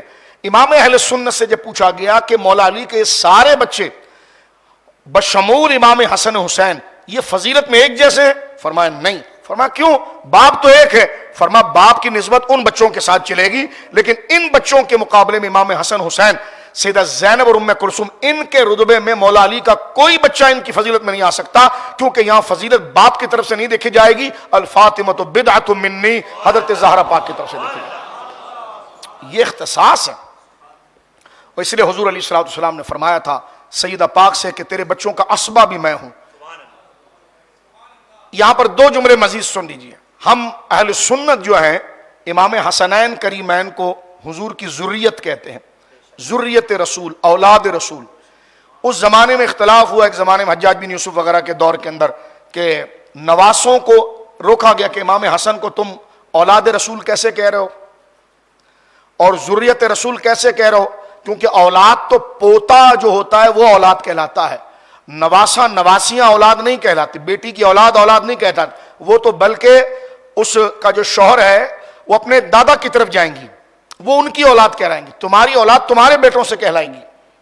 تو وہاں پر ایک بزرگ نے بڑا زناٹا دار جواب دیا، انہوں نے کہا دیکھیں قرآن نے حضرت ابراہیم علیہ السلام کی ذریت کا ذکر کیا اور ذریت ابراہیم کہہ کر جب خطاب کیا تو اس میں حضرت عیسیٰ علیہ السلام کو بھی شامل کیا، جبکہ حضرت عیسیٰ علیہ السلام کے والد تھے ہی نہیں، وہ بغیر باپ کے پیدا ہوئے، وہ اپنی ماں سے نسبت رکھتے ہیں سیدہ مریم سے، اور مریم جو ہے وہ حضرت ابراہیم کی بیٹیوں میں آتی ہے، اور حضرت عیسیٰ جو ہے وہ حضرت ابراہیم کے نواسے ہیں، لیکن قرآن نے ان کو ذریت کہا ہے۔ تو اب دیکھو جب حضرت عیسیٰ والد نہیں ہیں ان کے، بغیر باپ کے پیدا کیے گئے ہیں، اور اپنی ماں سیدہ مریم جو حضرت ابراہیم کی بیٹیوں میں سے آتی ہیں آگے چل کر، تو وہ حضرت عیسیٰ حضرت ابراہیم کے پوتے نہیں ہیں، نواسوں میں سے ہے، لیکن قرآن نے ان کو ذریت کہا ہے۔ تو قرآن کا طرز تکلم اور خطاب اور عربیت یہ ہے کہ نواسے کو بھی ذریت کہا جائے گا۔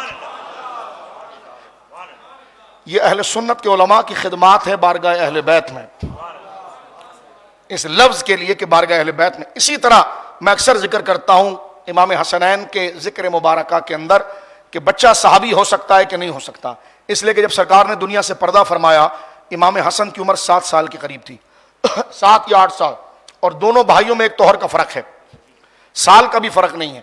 تو اب آیا بچے پر صحابیت کا اطلاق ہوگا کہ نہیں ہوگا۔ میں نے حضرت سیدنا ابو بکر صدیق کے یوم تفصیل سے اس کو بیان کیا ہے. ہمارے علماء نے سارا زور اس پر لگایا اور ثابت کیا کہ نہیں، بچے پر بھی صحابیت کا شرف ہوگا. آخر اتنی زحمت کی ضرورت کیوں ہے؟ اس لیے کہ حسنین کریمین کی صحابیت ثابت کرنی ہے. تو ہمارے وہاں العیاذ باللہ سوچ بھی نہیں کہ آج اہل سنت کو اور کہہ دیا جاتا ہے کہ ناسبی ہیں، معاذ اللہ. تو اس لیے امام ابو داؤد جو ہے، جو ابو داؤد کے مصنف ہیں، وہ کہتے ہیں کہ خدا کے حضور میں اپنے دشمن کی ہر غلطی کو معاف کر دوں گا، لیکن جو اس نے مجھے بغض اہل بیت کا تانا دیا ہے نا، یہ خدا کے حضور میں معاف نہیں کروں گا. تو اہل سنت اہل بیت کی محبت میں اس قدر غیور ہیں اور حساس ہیں کہ آپ دیکھ سکتے ہیں کہ ان کو ناسبی کہنا، یہ سزا کی وجہ سے ناسبی کہنا کہ ہم نے اللہ اس کے رسول صلی اللہ علیہ وسلم نے صحابہ کرام کو جو درجہ دیا ہے، جو مقام دیا ہے، جس کو اہل بیت نے خود قبول کیا ہے. ہم صدیق اکبر کی افضلیت کے اگر قائل ہیں اور جملہ صحابہ کی عزت کے قائل ہیں، بشمول ان میں حضرت معاویہ رضی اللہ تعالیٰ عنہ کی عزت کے قائل ہیں، اور یہ جو قائل ہونا ان کی عزت اور تعظیم کا بحیثیت صحابی کے، یہ خود اہل بیت کا عقیدہ ہے. اس وجہ سے اگر تم اہل بیت کا دشمن ہمیں قرار دو اور ناسبی کہو تو پھر خدا کے حضور جواب ہوگا. انہوں نے تو صلح بھی کی ہے، ساتھ میں زندگیاں بھی گزاری ہیں، حضرت معاویہ سے تحفے بھی لیے ہیں، ان کی بیعت کو بھی نبھایا ہے. وہ تو دونوں بزرگ ہاتھ پکڑ کے جنت میں جائیں گے، تو اپنی کالی چادر پہن کے تو جہنم میں ہی جائے گا. اس لیے کہ جن کے لیے تو رد کرنے کی کوشش کر رہا تھا وہ تو اس وقت بھی راضی تھے اور ہاتھ پکڑ کر وہ جنت میں چلے گئے، اور قرآن نے ان کو جنتی کہہ دیا ہے.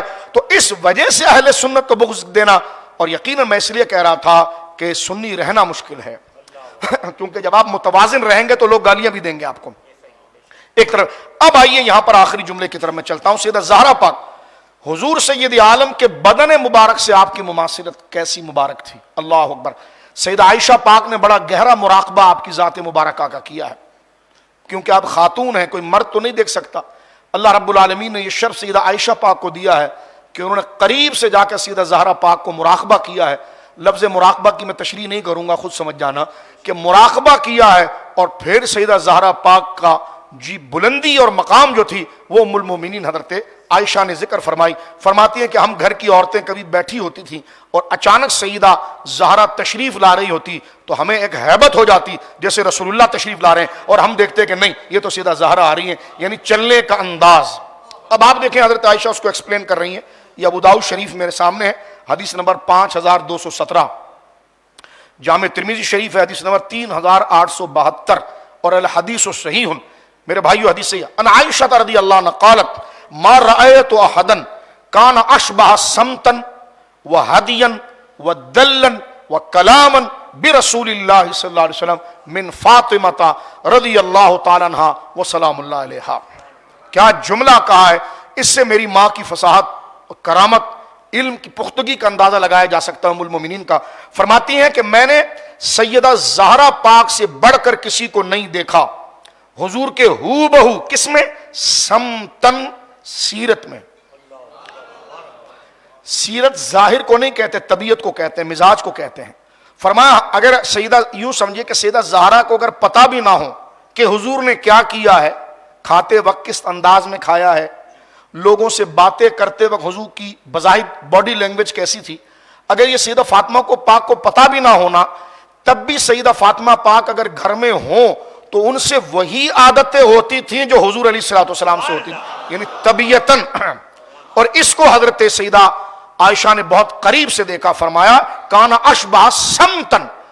سیرت طبیعت کو کہتے ہیں، سیرت بنائی نہیں جاتی، وہ بنی بنائی آتی ہے، عادت.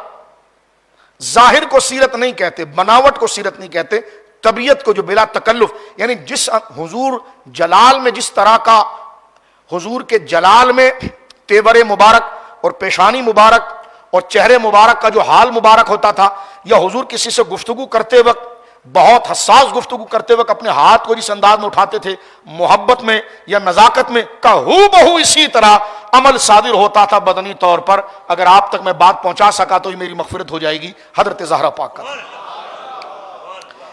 فرماتی ہیں ٹیک لگا کر نہیں سننا، کمر اگر جواب نہیں دے رہی تو ٹیک نہیں لگانا، سامنے سیدھے ہو جاؤ یا پھر ادھر جا کر بیٹھا کرو، ہمارا ذوق تباہ نہیں کرو. سامنے اگر بیٹھنا ہے تو پھر چست ہو کر بیٹھو. فرمایا کانا اشبہ سمتن وہدین. حضرت آپ ذکر کن کا سن رہے ہیں؟ یہ مسجد نیچے رہ گئی ہے، ذکر اس سے اونچا ہے. فرما کانا اشبہ سمتن و ہدین و دلن و کلامن برسول اللہ من فاطمہ. سیدہ عائشہ پاک کہتی ہیں کہ سیدہ زہرا پاک سے بڑھ کر میں نے کسی کو ہو بہو حضور جیسا نہیں دیکھا.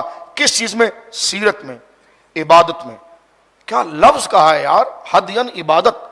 رسول اللہ کی عبادت کا انہماک، جوش، وہی نظر آتا ہے کہ یا اللہ کوئی ایک رات ایسی بنا کہ تیری یہ باندھی پوری رات عبادت. اتنا ذوق. تو فرمایا سیدہ عائشہ نے ہاں یہ صرف عادت ہی نہیں بلکہ عبادت کا بھی ذوق مصطفیٰ کے اس طرح تھا، بالکل اشباہ تھا حضور علیہ الصلوۃ والسلام.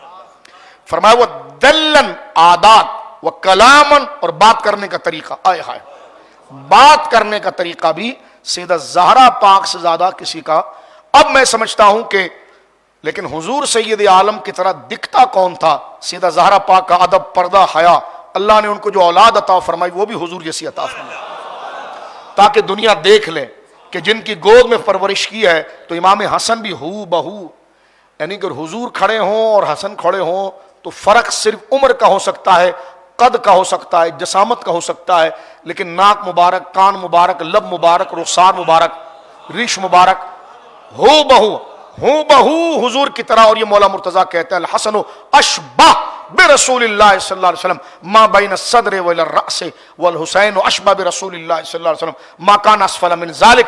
یہ اب یہ دیکھیں تشبیہ مبارکہ وہاں پر ہے. آگے میری ماں کیا جملہ کہتی ہے، فرماتی ہے یہاں سے بیٹیوں کا ادب بھی آ جاتا. فرمایا کانت اذا دخلت علیہ، کبھی سیدہ زہرا پاک جب حضور کے پاس آتی، قام الیہا، تو حضور کھڑے ہو جاتے تھے ان کی محبت میں، ان کی طرف کھڑے ہو جاتے تھے. فاخذ بها، اب دیکھیں کھڑا ہونا، حضور نے فرمایا یہ اجمیوں کی عادت ہے اور یہ جہالت ہے. ایک حدیث مبارک. اب وہاں بھی اس لڈو کو لے کے پھر رہا ہوتا ہے، اس کو سمجھ تو صحیح نا، یہاں حضور کھڑے ہو رہے ہیں. یعنی جاہلیت کی عادت کیا تھی کبر کے اندر کہ جب میں آؤں تو سارا مجمع کھڑا ہو جائے. یہ شیطانی عادت ہے، اللہ اس سے ہمیں بچائے.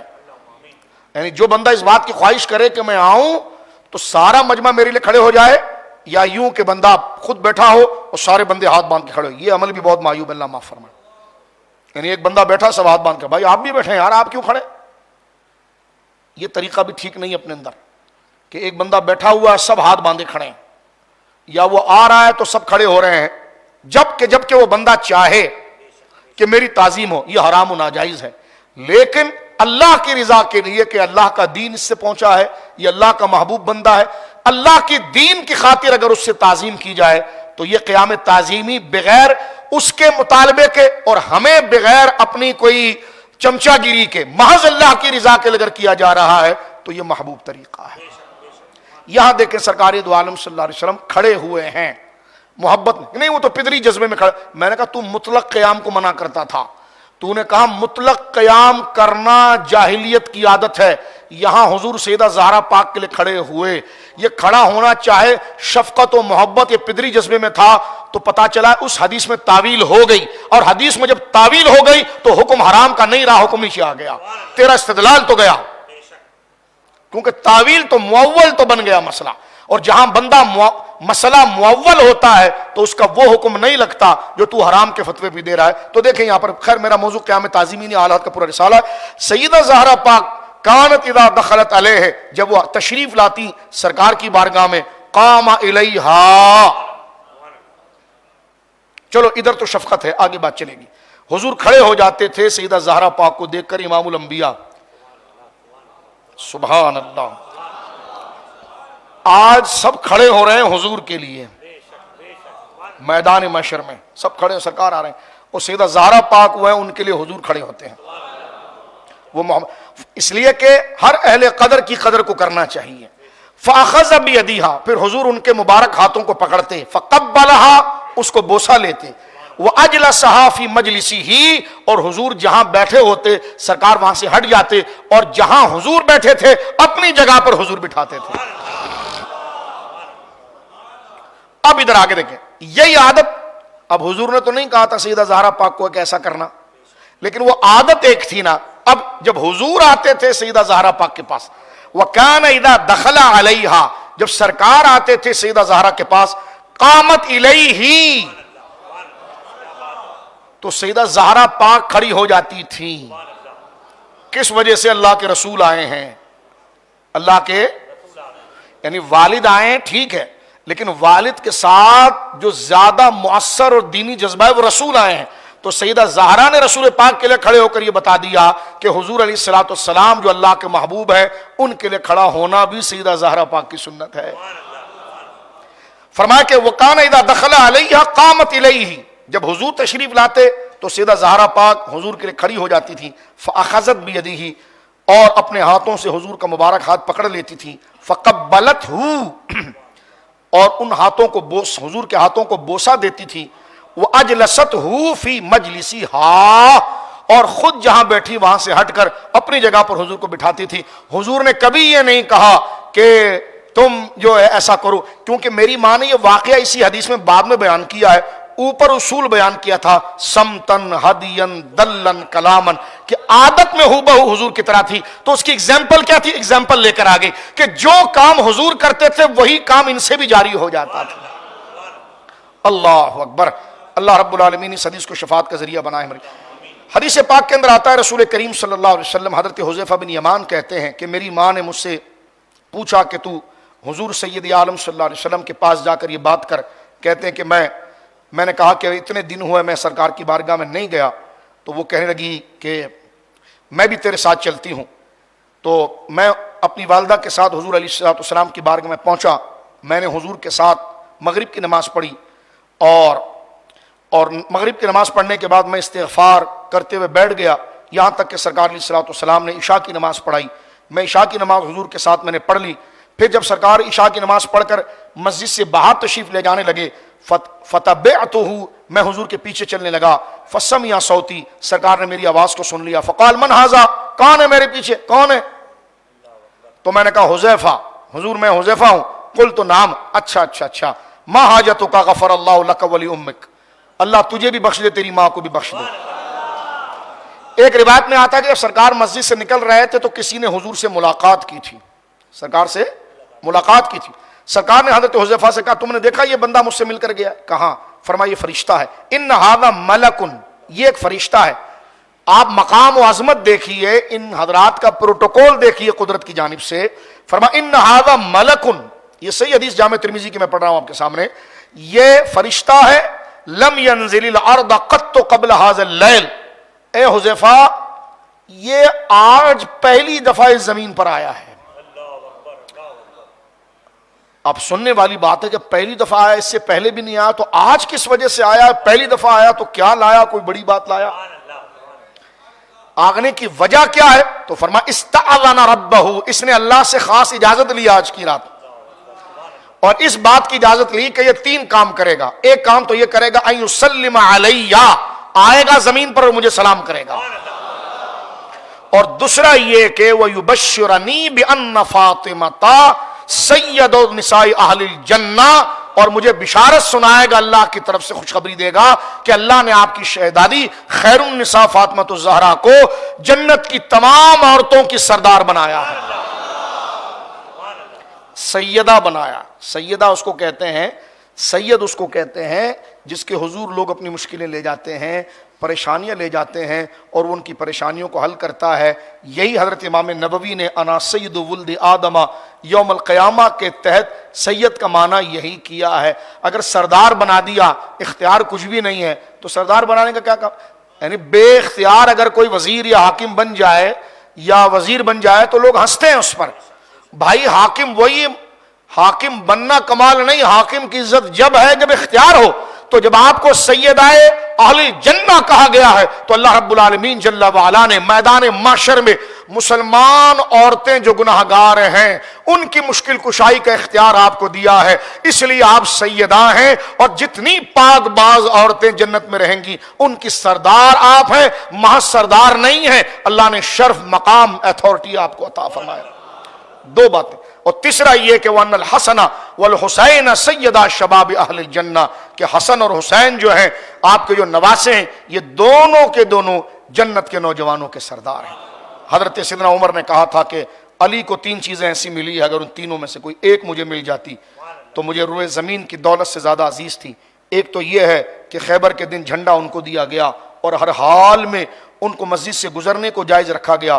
اور ایک مسئلہ یہ ہے کہ ان کے نکاح میں حضور سید عالم نے سیدہ زہرا پاک کو عطا فرمایا. اعلیٰ حضرت نے اس مسئلے کو لکھا ہے کہ حضرت مولا علی کو اعلیٰ حضور نے پالا تھا. پال کر جب اپنی نعمت یعنی سب سے قیمتی چیز اور اپنی بارگاہ سے دل نے دینے والی سب سے بڑی نعمت دے کر جو آپ کو ممتاز و سرفراز کیا تو فرمایا وہ اتمام النعمت الکبریٰ بالتزویج الزہرا. مولا علی کو پالا، اپنے ساتھ رکھا، روحانیت عطا فرمائی، کمال عطا فرمایا، لیکن تمام کمال کا جو سب سے بڑا مقام عطا فرمایا وہ وقت تھا کہ جب آپ کا نکاح اپنی لخت جگر سیدہ زہرا پاک سے کر دیا. یا اعلیٰ حضرت امام اہل سنت رضی اللہ تعالی عنہ وارضاہ عنہ ذکر فرماتے ہیں حضور کو اس قدر محبت تھی. کان اذا سافر کان آخر الناس عہدا به فاطمہ. حضور جب سفر کے لیے جاتے سب سے ملاقات کر کے آخر میں جس کی یاد اپنے دل میں لے کے جاتے تو آخر میں حضور جن کو دیکھتے تھے وہ سیدہ زہرا پاک ہے. وَإِذَا قَدِمَ مِنَ السَّفَرِ كَانَ أَوَّلَ النَّاسِ بِهَا عَهْدًا فاطمہ. فرمایا کہ فقال رسول اللہ صلی اللہ علیہ وسلم فداکی ابی و امی. فرمایا حضور جب سفر سے واپسی تشریف لاتے جس شخصیت کے پاس تشریف لاتے سب سے پہلے وہ ہوتی تھی سیدہ زہرا. جاتے تو سب سے آخر میں ہوتی تھی. اور سرکار دو عالم صلی اللہ علیہ وسلم نے سیدہ زہرا کے دروازے پر ایسے پکڑ کر کھڑے ہو کر کہا فاطمہ فدا کا ابی و امی، مجھ محمد رسول اللہ کا باپ بھی تجھ پر قربان ہو جائے، مجھ محمد رسول اللہ کی ماں بھی قربان ہو. یعنی یہ مقام اللہ رب العالمین جل وعلا نے سیدہ زہرا پاک کو عطا فرمایا. اور یہاں سے یہ بھی پتہ چل رہا ہے کہ اس زمانے میں بچیوں کے ساتھ بیٹیوں کے ساتھ کس قدر ناانصافیاں ہوتی تھی. رسول کریم صلی اللہ تعالی وسلم نے اپنی اس بیٹی کے ساتھ کرم نوازی کر کے دنیا کو بتا دیا کہ بیٹی کا مقام اور بیٹی کی عزت اور بیٹی کی قدر اللہ رب العالمین جل وعلا کی بارگاہ میں کس قدر ممتاز اور حیثیت رکھتی ہے. آخری بات جو یہاں پر ہم کہہ کر بات کو ختم کر دیتے ہیں، اور سیدہ زہرا پاک 3 رمضان المبارک میں آپ کا وصال ہوا ہے. اور جب آپ کے وصال کا وقت قریب آیا تو آپ کی خدمت میں حضرت ابو بکر صدیق کی زوجہ تھیں حضرت اسماء بنت ابی بکر نے. آج کل تو اتنے مسلمات کا انکار کیا جا رہا ہے، میں بڑا حیران ہوں. یعنی جو ثابت شدہ چیزیں ہیں جس کا انکار کبھی نہیں. مولا علی کے یوم میں انشاءاللہ ذکر کریں گے، زندگی رہی. پہلے تو کہتے تھے کہ مولا علی نے بیعت نہیں کی ہے، پھر بات کے ان کے مولوی کہنے کے بڑے اوپر کے توسی اور تبرسی اور امالی وغیرہ کہنی بیعت کی تھی، دل سے نہیں کی تھی. پھر کہتے نہیں وہ دل سے بھی نہیں کی تھی لیکن اس لیے کہ مسلمانوں میں انتشار نہیں ہوتا. آج کل کا ایک کالا کوا پھر رہا ہے، وہ کہتا ہے بیعت ہی نہیں کی تھی. میں نے کلپ تو یعنی ساری چیزوں کا انکار. کہہ رہے غار ثور میں ابو بکر نہیں تھے، کہتے ہیں ہجرت کی رات ابو بکر صدیق نہیں تھے. ادھر ان کا ملا باقر مجلسی سارے واقعات لکھ رہا ہے، ساری کتابوں میں، ان کی بھی کتابوں میں سب یہ مسئلہ درج ہے. اس سے پہلے کہ اگر آپ میری 20-25 سال پرانی تقریریں جب میں اس صحن میں تقریر کرتا تھا وہ میری تقریر بھی اگر آپ پورے یوٹیوب پر جا کر اٹھا کر دیکھیں تو اس زمانے میں بھی ہم نے وہاں پر جناب جو ہے کہ ان کے گھر کی ساری کتابیں قال لصاحبہ لا تحزن ان اللہ معنا، تو یہ صرف ہاں غار میں ابو بکر تھے لیکن صاحب کہنا کوئی فضیلت نہیں ہے، یہاں پر اٹکتے تھے. اب آ کر کیا کہہ رہے ہیں 15ویں صدی میں کہ تھے ہی نہیں. تو یہ کتنی بڑی دجالیت کا دور چل رہا ہے، یعنی مسلمات کا انکار. ایک بدتمیز تو یہ بات کر رہا تھا کالا کو، کہہ رہا ہے کہ جناب جو ہے کہ کیسے جناب جو ہے وہ بیعت کر لی، کیا یہ کہا جا سکتا ہے کہ آگے بڑی گندی مثال دی اس نے. لیکن آپ دیکھیے ان مسئلوں کو آپ نے یاد رکھنا ہے. جھوٹا کذاب اور یہ کوفی واویلا کر کے ہم نہ تھے کا ڈرامہ کر کے مارا بھی خود اور مجبور بھی بن گئے. اب یہ پوری تاریخ کو مسخ کر رہے ہیں اور لا رہے ہیں کہ جناب ابو بکر صدیق سے بیعت نہیں ہوئی، غار میں ابو بکر صدیق نہیں تھے. کہتے ابو بکر کا ایمان ہی ثابت نہیں، معاذ اللہ العیاذ باللہ. اس وقت آپ کو ضروری ہے کہ جو حق کا چراغ ہے قرآن و سنت کا، وہ کیونکہ قرآن کو تو یہ مانتے ہی نہیں ہے لیکن ٹوپی ڈرامہ کرنے کے لیے انہوں نے کہا کہ جناب قرآن کو ہم تسلیم کرتے ہیں. اس نے کہا کہ وہ اماموں والا قرآن مل گیا، لندن میں اس کی تحقیق ہو رہی ہے، وہ اتنا سے ہے، وہ ٹی وی پہ بیٹھتا ہے اور کبھی جناب رکشہ کے جیک سے اس کو اونچا کرتے ہیں، اتنا سے وہ بندہ ہے، کیا نام لیں اس کا. وہ کہے گا نہیں ہمارے کو وہ نسخہ مل گیا ہے، وہ اور برطانیہ میں اس کی تحقیق ہو رہی ہے، وہ اماموں کا قرآن ہے. تو یہ سارے مسلمات، یہ یہودیت کا ایک فتنہ ہے کہ امت کے مسلمات کا انکار بعید نہیں ہے خدا کے ایک ہونے کا انکار کر کے ان ہستیوں کو الہ ثابت کرنا شروع کر دیں گے. لہٰذا یہ ذمہ داری اہل حق اہل سنت پر ہے کہ وہ جس طرح مرزائیت کے مقابلے پر ختم نبوت کے جھنڈے کو سنبھالے ہوئے ہیں، اس طرح دفاع قرآن اور عظمت دین کے لیے اس تاریخ کے قرآن و سنت کے ان مضامین کی حقائق کی وہ پاسداری کریں۔ یہ جو اتنا لمبا درس ہم دیتے ہیں اس وجہ سے دیتے ہیں، یہ تمام چیزیں آپ کے دماغوں کے اندر مکمل طور پر ریوائیو رہے۔ حضرت سیدنا صدیق اکبر کی زوجہ حضرت اسماء بنت عمیس، جو پہلے حضرت ابوبکر کے نکاح میں آنے سے پہلے وہ حضرت جعفر کے نکاح میں تھی، کس کے؟ مولا علی کے بڑے بھائی کے۔ تو جھگڑا اگر ہے تو دیکھو یہ حضرت علی کی بھابھی ہیں، مولا علی کی بھابھی ہیں، اور نکاح میں کس کی آئی ہیں؟ حضرت ابوبکر صدیق کے۔ آپ خود کامن سینس ہے یار، جھگڑا اگر ایمانیات پر ہو، اہل حق کا جھگڑا اگر ایمانیات پر ہو تو وہ رشتہ داریاں باقی رکھتے ہیں، بلکہ الحب للہ والبغض فی اللہ۔ تو وہاں تو رشتے ہو رہے ہیں، شادیاں ہو رہی ہیں، رشتے ہو رہے ہیں، شادیاں ہو رہی ہیں، اور یہ تو کتابوں میں درج ہے نا کہ مولا علی کی شہزادی حضرت ام کلثوم کا نکاح حضرت فاروق اعظم سے ہوا۔ یہ تو بخاری شریف میں موجود ہے، ان کی کتاب فروغ کافی میں موجود ہے۔ تو یہ رشتے سارے ہو رہے ہیں، یہ اس بات کی طرف ہے کہ دروازہ گرا، آگ لگا، فلانا دھکا دیا، باغ ہوا، یہ ساری بنڈل بازیاں جھوٹ ہے۔ اس کو غلط انداز میں پیش کر کے آپ اپنے کانوں کے کچے نہ بنیں، جو دلائل حق ہے اس پر توجہ کریں، اور اپنے جذبات، شوق کو شریعت کے قانون کے اندر بیلنس کر کے رکھیں۔ اہل سنت کا، اسلام کا کوئی بندہ کچھ نہیں بگاڑے گا، غلط بات کر کے اپنی آخرت تباہ کرے گا۔ اپنی آخرت سنوارنی ہے تو ان حقائق کو سنبھال کر آپ نے رکھنا ہوگا جو اہل سنت کے علماء نے توازن کے ساتھ رسول اللہ کی نسبت سے ان ہستیوں کے مقام کا دفاع کیا ہے۔ حضرت اسماء بنت عمیس جو حضرت ابوبکر صدیق کی بیوی تھی، سیدہ زہرا پاک حضور کے وصال مبارک کے 6 مہینے بعد سن 11 ہجری 3 رمضان مبارک کو آپ نے دنیا سے پردہ فرمایا، اور سیدہ پاک کی خدمت کے لیے گھر میں آ کر کوئی نہیں آ سکتا تھا، سیدہ زہرا پاک، کیونکہ پاک عورتوں کا عورتوں سے بھی پردہ ہوتا ہے۔ یہ تو فقہ کا مسئلہ ہے نا، جیسا عورت کا مرد سے پردہ ہے اس طرح عورت کا عورت سے بھی پردہ ہوتا ہے۔ بعض عورتوں سے عورتوں کے بھی فرض کو پردے کو قرآن نے ضروری، دین نے ضروری لازم کیا ہے۔ تو سیدہ زہرا پاک جو حیائے عفت و پارسائی کا نشان ہے، ان کے آنگن میں مرد تو کیا کوئی عورت قدم نہیں رکھتی، اگر رکھتی ہے اور اس بیماری کی حالت میں آپ کی اس بیماری میں آگے تک جا کر خدمت انجام دیتی ہے تو وہ حضرت ابوبکر صدیق کی زوجہ حضرت اسماء بنت عمیس ہیں۔ یعنی حضرت ابوبکر سے ناراض ہیں اور بیوی جا کر خدمت کر رہی ہے، یعنی کوئی سمجھنے والی باتیں ہیں یہ ساری۔ تو حضرت سیدہ فاطمہ الزہرا رضی اللہ تعالیٰ عنہا نے اپنی آخری گفتگو میں یہ ذکر کیا تھا حضرت اسماء سے کہ تم کیا کہتی ہو کہ جب میرے جسد پاک کو اٹھایا جائے تو میرا کفن بھی کوئی نہ دیکھے۔ تو حضرت اسماء کہتی ہیں کہ جس وقت میں حبشہ میں رہتی تھی تو حبشہ میں ہم نے دیکھا ہے کہ میت کے اوپر جو ہے وہ ڈولی رکھی جاتی تھی کھجور کی شاخوں کی۔ سیدہ زہرا پاک نے اس کو بڑا پسند فرمایا، اور آپ نے فرمایا کہ ٹھیک ہے، مولا علی سے کہا کہ آپ اس ڈولی کا انتظام کیجئے کہ وہ ڈولی گویا کہ کفن نظر نہ آئے، اس طرح وہ ڈولی اوپر رکھی جائے، اور یہ تجویز بھی حضرت اسماء بنت عمیس نے دی تھی۔ میں یہ کہنا چاہتا ہوں کہ یہ خواتین کے رائٹس پر بات کرتی ہیں، یقیناً اگر کہیں پر خواتین پر ظلم ہے تو ہم اس کی مذمت کرتے ہیں۔ اگر کسی ہماری بہن پر کسی ظالم نے تیزاب پھینک دیا، یا اس کے بھائی نے ظالم نے اس کی وراثت کا پیسہ کھا لیا اور یہ کہہ دیا کہ تمہاری ہم نے شادی کرا دی ہے تو بس ٹھیک ہے وہی تمہاری وراثت ہوئی، اور باپ کی جائیداد کو وہ غنڈہ بھائی لے کر بیٹھا ہے اور بہنوں کو وہ وراثت نہیں دے رہا ہے، یا کسی نے کسی بچی کے چہرے کے اوپر تیزاب پھینک دیا، یا جناب اسے کسی وڈیرے شیطان نے قرآن سے شادی کا نام دے دیا، ہم آپ کا ساتھ دینے تیار ہیں، ہم مذمت کرتے ہیں، لیکن آپ اس مسئلے کو تو کوئی نہیں حل کرتی۔ آپ کا تو سارا نزلہ گرتا اسلام پر ہے۔ یہ الٹے سیدھے جو نعرے لکھتی ہو تو اپنی ان ساری خواتین کو کہو نا، خواتین کا فخر اور نشان جس کی وجہ سے عورتوں کو عزت ملی ہے وہ سیدہ ختیجہ ہے، سیدہ زہرا ہے، سیدہ عائشہ ہے۔ ان کی کتابیں تقسیم کرو، ان کی زندگیاں پڑھاتی کیوں نہیں ہو؟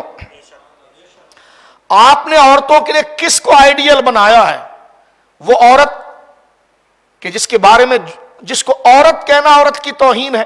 تو لہذا اس فتنے سے بھی اپنے آپ کو آپ مکمل طور پر واقف رکھیں۔ میں اپنی ان بہنوں کو بھی سلام پیش کرتا ہوں جنہوں نے سیدہ زہرا، سیدہ خدیجہ اور سیدہ عائشہ کے اس کردار جو اصل عورتوں کی عزت و ناموس کی ترجمان ہے، اس کے دفاع کے لیے وہ بھی ہماری بہنیں برقع پہن کر روڈ پر آتی ہیں اور اسلام کی بات کرتی ہیں، میں ان بہنوں کو ان کا بھائی ہونے کے حیثیت سے سلام پیش کرتا ہوں کہ واقعی میں آپ اعتبار دین کے لیے کوشش کرتی ہیں، اللہ آپ کو جزائے خیر دے۔ لیکن رہا نفس سے عورتوں کے ظلم کا نشان، تو ان کے ساتھ سیاستدان بھی جا کر بیٹھتے ہیں۔ میں نے کہا اندرون سندھ میں جو کیسز بنے ہیں وہ کسی مولوی نے نہیں بنائے، اگر مولوی بھی ہے تو ہم اس کے خلاف کیس چارج کرنے میں آپ کے ساتھ کھڑے ہونے تیار ہیں۔ اگر اس نے کسی خاتون کے ساتھ بدتمیزی کی یا کسی خاتون کے چہرے پر تیزاب پھینکا یا اس کی وراثت کا پیسہ کھا لیا یا اس کی قرآن سے شادی کرنے والی بات کی یا اس کو جبری شادی کرانے والی بات کی، ہم تمہارے ساتھ کھڑے ہونے کے لیے تیار ہیں۔ لیکن ایسا نہیں ہوتا۔ وہ لوگ جو آج سندھ میں، پنجاب میں، بلوچستان میں، کے پی کی میں حکومت کے اندر ہیں، نیچے ان کے نمائندے ہوتے ہیں جو عورتوں پر ظلم کرتے ہیں۔ کس قدر اسلام پر ظلم ہے دیکھیں، ظلم کرنے والے وہی سسٹم کے لوگ ہیں اور بعد میں سڑکوں پر نکل کر آ کر کہتے ہیں ہمیں حقوق نہیں ملا، ہمیں حقوق نہیں ملا۔ میں نے کہا وہ صحافی نے جو گھر میں بلا کر اس عورت کو پانی کے ٹپ کے اندر مار دیا تھا، اس عورت کو مار دیا تھا، تو وہ کسی مدرسے کا محتمم تھا، پکا سیکولر تھا۔ تو ایک ذرا بینر اس کے نام کا بھی تو بنا کر اسلام آباد میں لگاؤ تاکہ پتا چلے۔ اس خاتون کو، اس بیچاری کو دبئی سے بلایا اس کے شوہر نے، اور اس کا سسر جو ہے، اس لڑکے کا باپ جو ہے، وہ اس وقت آپ کے وہاں نیوز کے اندر ایک بڑا نام رکھتا ہے۔ 2-4 دن اس کے لیے کھانہ پوری ہوئی، خبریں بھی غائب ہو گئی۔ خدا نہ کرے یہ کام اگر کسی داڑھی والے نے جہالت میں کر دیا ہوتا، توجہ ہے، تو جس طرح وہ حلوے والے لباس پر جتنا شور مچایا جا رہا ہے، آج تک وہ سارا بینڈ باجا بج رہا ہوتا۔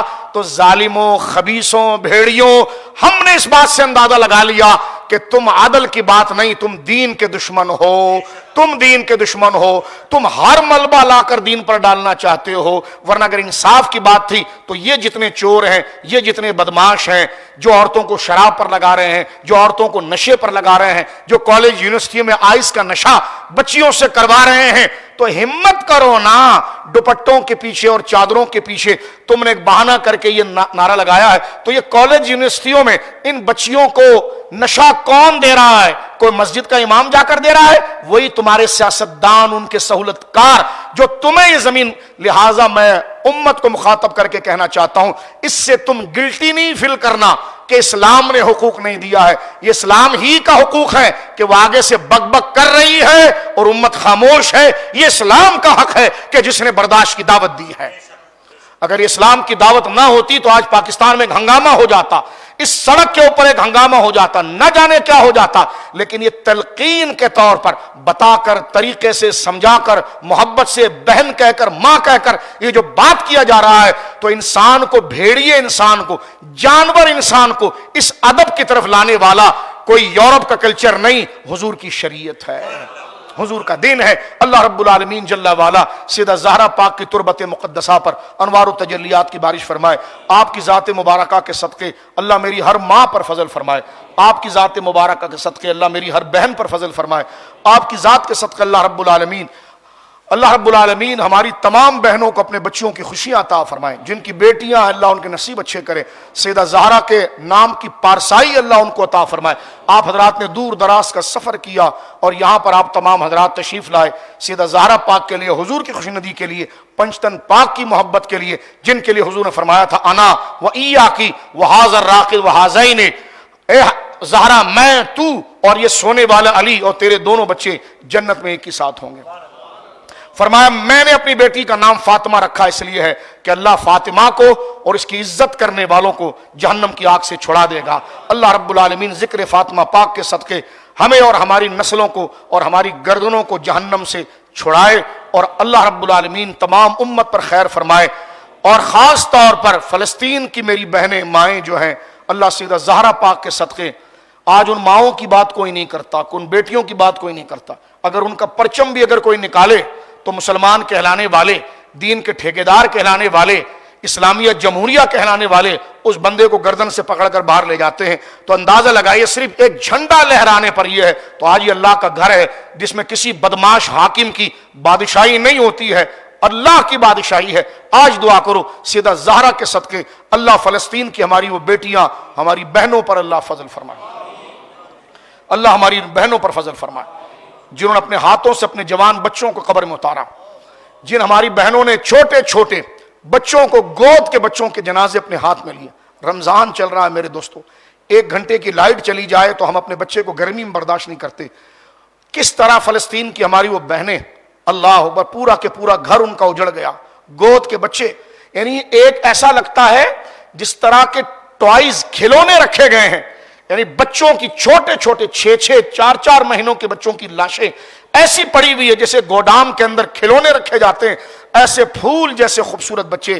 اللہ رب العالمین جل والا ہمارے حکمرانوں کو عقل سلیم دے, ورنہ یہ 25 کروڑ نہیں, 1 ارب 70 کروڑ مسلمانوں کا جواب ایک ایک خادم دین کو دینا پڑے گا, ایک ایک مسلمانوں کے سربراہ کو دینا پڑے گا. مرنے کے بعد تمہاری قبریں چاہے سنگ مرمر کی بن جائے, لیکن کلکم رائن و کلکم مسئول عن رعیتہ, ہر شخص اپنے ماتحت کے بارے میں پوچھا جائے گا.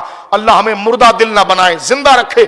دل مردہ ہو رہا ہو تو اللہ اس سے پہلے ایمان پر موت دے, اس لیے کہ زندہ دلی کے ساتھ دنیا سے رخصت ہونا یہ کربلا والوں کا طریقہ ہے, یہ سیدہ زہرا کی اولاد کا طریقہ ہے, یہ نیک لوگوں کا طریقہ. جانا ہمیشہ ہے, اللہ ہمیں مردہ دل نہ کرے, زندہ دل کرے, جو دل اہل بیت کے چاہنے والوں کی محبت میں دھڑکتا ہو, صحابہ کے چاہنے والوں کی محبت میں دھڑکتا ہو, اللہ والوں کے کلمہ پڑھنے والوں کی محبت میں دھڑکتا ہو. اللہ رب العالمین جل والا آج کی نشست ہمارے لیے مغفرت کا ذریعہ بنا دے اور ذریعہ نجات بنا دے. یا اللہ تو گواہ ہو جا, تیرے فرشتے گواہ ہو جائیں, یہ تیرا گھر گواہ ہو جائے کہ ہم نے سیدہ پاک کا ذکر کیا ہے. مولا دکھاوے میں بھی کیا ہے تو تو بنجر کو لالہ زار کر دیتا ہے, تو اخلاص عطا فرما دے. اگر تیری توفیق نہیں ہوتی تو ہم کر ہی نہیں سکتے تھے. جب لا کر تو نے بٹھایا ہے, بلوایا ہے, تو مولا تو قبول فرما دے. یہ مسجد کے دور و دیوار ہماری قبر میں گواہی دیں, یہ مسجد کی صفیں, یہ دیوار, یہ محراب ہمارے قبر کے اندھیرے میں روشنی بنائے کہ اس نے سیدہ پاک کا ذکر کیا تھا, شیخین کا ذکر کیا تھا, ختم نبوت کا ذکر کیا تھا, رسول اللہ کی عزت کا ذکر کیا تھا, فلسطین کے سسکتے ہوئے غریب مسلمانوں کا ذکر کیا تھا. یا اللہ اس امت کی حفاظت فرما. کیا بات رضا اس چمنستان کرم کی, کیا بات رضا اس چمنستان کرم کی, زہرا ہے کلی جس میں حسین اور حسن پھول. دعا فرمائی جنہوں نے لنگر زہرا پاک اور لنگر پنجتن پاک کا اہتمام زائرین اور سامعین کے لیے کیا ہے, اللہ ان کے مال میں برکت عطا فرمائے. جنہوں نے آج افطاری کا انتظام اور خاص طور پر ابھی جو لنگر ہے پنجتن پاک کی نسبت سے کیا, اہل بیت کی نسبت سے کیا, اللہ ان کے کاروباروں میں برکت دے, ان کے مال میں برکت دے. سامعین کی جو خدمت کر رہے ہیں اللہ رب العالمین انہیں برکت دے. جو سامعین تشریف لائے ہیں, دلوں میں جو جائز مرادیں لائے ہیں, اللہ ان کی, ہماری اور ہر مسلمان کی تمناؤں کو قبول فرما. اللہم انصر من نصر دین سیدنا مولانا محمد صلی اللہ علیہ وسلم. ربنا یا مولانا واجعلنا منہم واخذل من خذل دین سیدنا مولانا محمد صلی اللہ تعالی علیہ وآلہ وصحبہ اجمعین وبارک وسلم. ربنا یا مولانا ولا تجعلنا منہم وصلی اللہ علی خیر خلقہ محمد وعلی آلہ وصحبہ اجمعین برحمتک یا ارحم الراحمین بحق لا الہ الا اللہ محمد رسول.